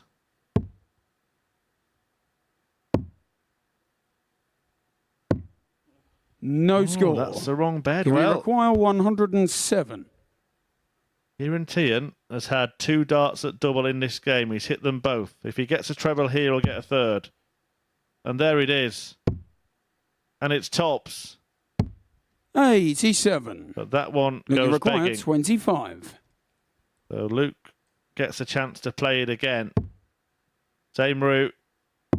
Different outcome. Shot And the his match. usual outcome. Luke Littler. And every outcome tonight has gone the way of Luke Littler. A 4-2 success to sign off his opening evening in Group B. An average of 93.3. That brilliant 147 to go over the 170 and the 132 from earlier in the night. And Luke Littler has gone through the card and has 1 foot in finals night. Thank you very much, Chris. Well, we gave him the big build-up, didn't we, before this evening, and Luke Littler has lived up to type. Yeah, I thought the 4-9 looked actually quite big, especially when you look at some of his performances so far this week, and he lived up to the bill in there, and always the showman, trying to go ball 20 ball on 120 to win the match. And yeah, he looks in good nick. The finishing tonight was extra special. Well, it's been some night here at the Live Lounge report. So let's round up what we have seen then this evening. Well, it was a Group B. We thought that was going to be tight right from the get-go. And if you look at the first 7 results, at least, it was most certainly the case. Yeah, I think we were almost on record-breaking territory in terms of legs played at one stage. But that just shows you how tight the group was. I was impressed with Jordan Brooks as well. I thought he was probably a little bit more value than the points he actually picked up. A little bit like David Cameron, who walked into one against Chris Gilliland, who really impressed tonight. But that was no surprise. That was a player we spoke of early on this evening and was impressed with his performances in Group A. And he's rightly at the top end of the table alongside Luke Littler. Well, this is how the table stands. And Luke Littler, 4 from 4 for his evening. Chris Gilliland on 6 points. It feels like at the halfway stage, the big battle we may be talking about tomorrow is that in third. Yeah, absolutely. Those 3 now are going to duke it out for the final place. Remember, position 3 also qualifies 1 and 2. They look pretty much home and hosed now, and they're just a couple of wins away from absolutely guarantee it. But for me, yeah, that third spot now is a complete shootout between Brooks, Cameron and Teehan. As for Chris Gilliland, I feel like once again there's just a feeling with him this week that he just continually goes under the radar because of what somebody else is doing. Yeah, he sort of gets lost amongst the headlines of other players. But listen, he produced a lovely 103.66 earlier and looked comfortable doing so. He's a top quality performer, and when that action is silky smooth and when it's working and the timing's right, he could be a danger for anybody. He could be a player that, like you say, goes under the radar. I expect him to make finals night and could well come out on top, but there's probably 4 or 5 are already saying that about right now. Well, Chris Gilliland's a player in second place. The player at the top of the pile overnight is Luke Littler. He's downstairs talking to Chris. Luke, 4 wins from 4. Congratulations. Just sum up how you feel about your performances tonight. I feel comfortable. I've won 4 out of 4, and I think in the night time it's better for me. I know some averages have shown in the day that it's been better, but I feel comfortable tonight. Earlier in the week, a lot of the time it was about 180s. Tonight it was about those big finishes, wasn't it? Yeah, obviously big finishes help me, and I know I can ping a few there and there, and it helps me to victory. Just give us a quick reflection on Group A earlier in the week, because you were the favourite, but Andy Barton's really did prove tough to beat, didn't he? Yeah, obviously the first day I felt comfortable, 4 out of 5, and then on the Tuesday I lost my first 3, and then it just opened the gap for Andy. I know if I beat Andy, then I still was in a chance, and then in the last leg it goes 180, misses it and goes out in 10, so fair play to him. Yeah, but you are now just 1 win away actually from joining him at finals night, so you'll have the chance to get your revenge. Yeah, hopefully, obviously, just 1 win and then hopefully have some more fun tomorrow. Well, yeah, we'll look forward to that. If you get that 1 win, are we going to see a few of the trademark Luke Littler entertaining moves? Maybe see a few changes of my setup as well. There we go, an exclusive. Well done tonight. We'll see you tomorrow. Cheers. Luke there speaking to Chris Murphy. Well, he really was the showman, wasn't he, this evening? Some exhibition finishing, but yeah, we'll talk about the 170 and the 132 and the likes of that, but they came at crucial points as well. Yeah, so did the 147, and it sort of set his stall out, but this is the 132 when he was a leg down, and you know, things can sort of go wrong. At 2-0 down, you're made to work hard. And this 170 was just beautiful. He was trailing 3-2 in the match and appreciated by his opponent there, David Cameron. And this was a key one because Teehan he was waiting on a 2-dart finish, and it was a strong scoring leg from both, and it just shows you the quality and the confidence he has. I mean, he's a 16-year-old lad, literally with the world at his feet or on the end of his fingertips. The reigning champion is looking set to return to the Saturday night fold. That is for sure. Well, that is it for us as far as today is concerned. We're going to be back 1 o'clock tomorrow. Group C, Harry Ward leading the way in that one. Matt Clark also keeping close pursuit. But as far as Group B is concerned, well, Luke Littler is the man at the top of the pile. He's going to take some topping when it comes to tomorrow. Bye-bye.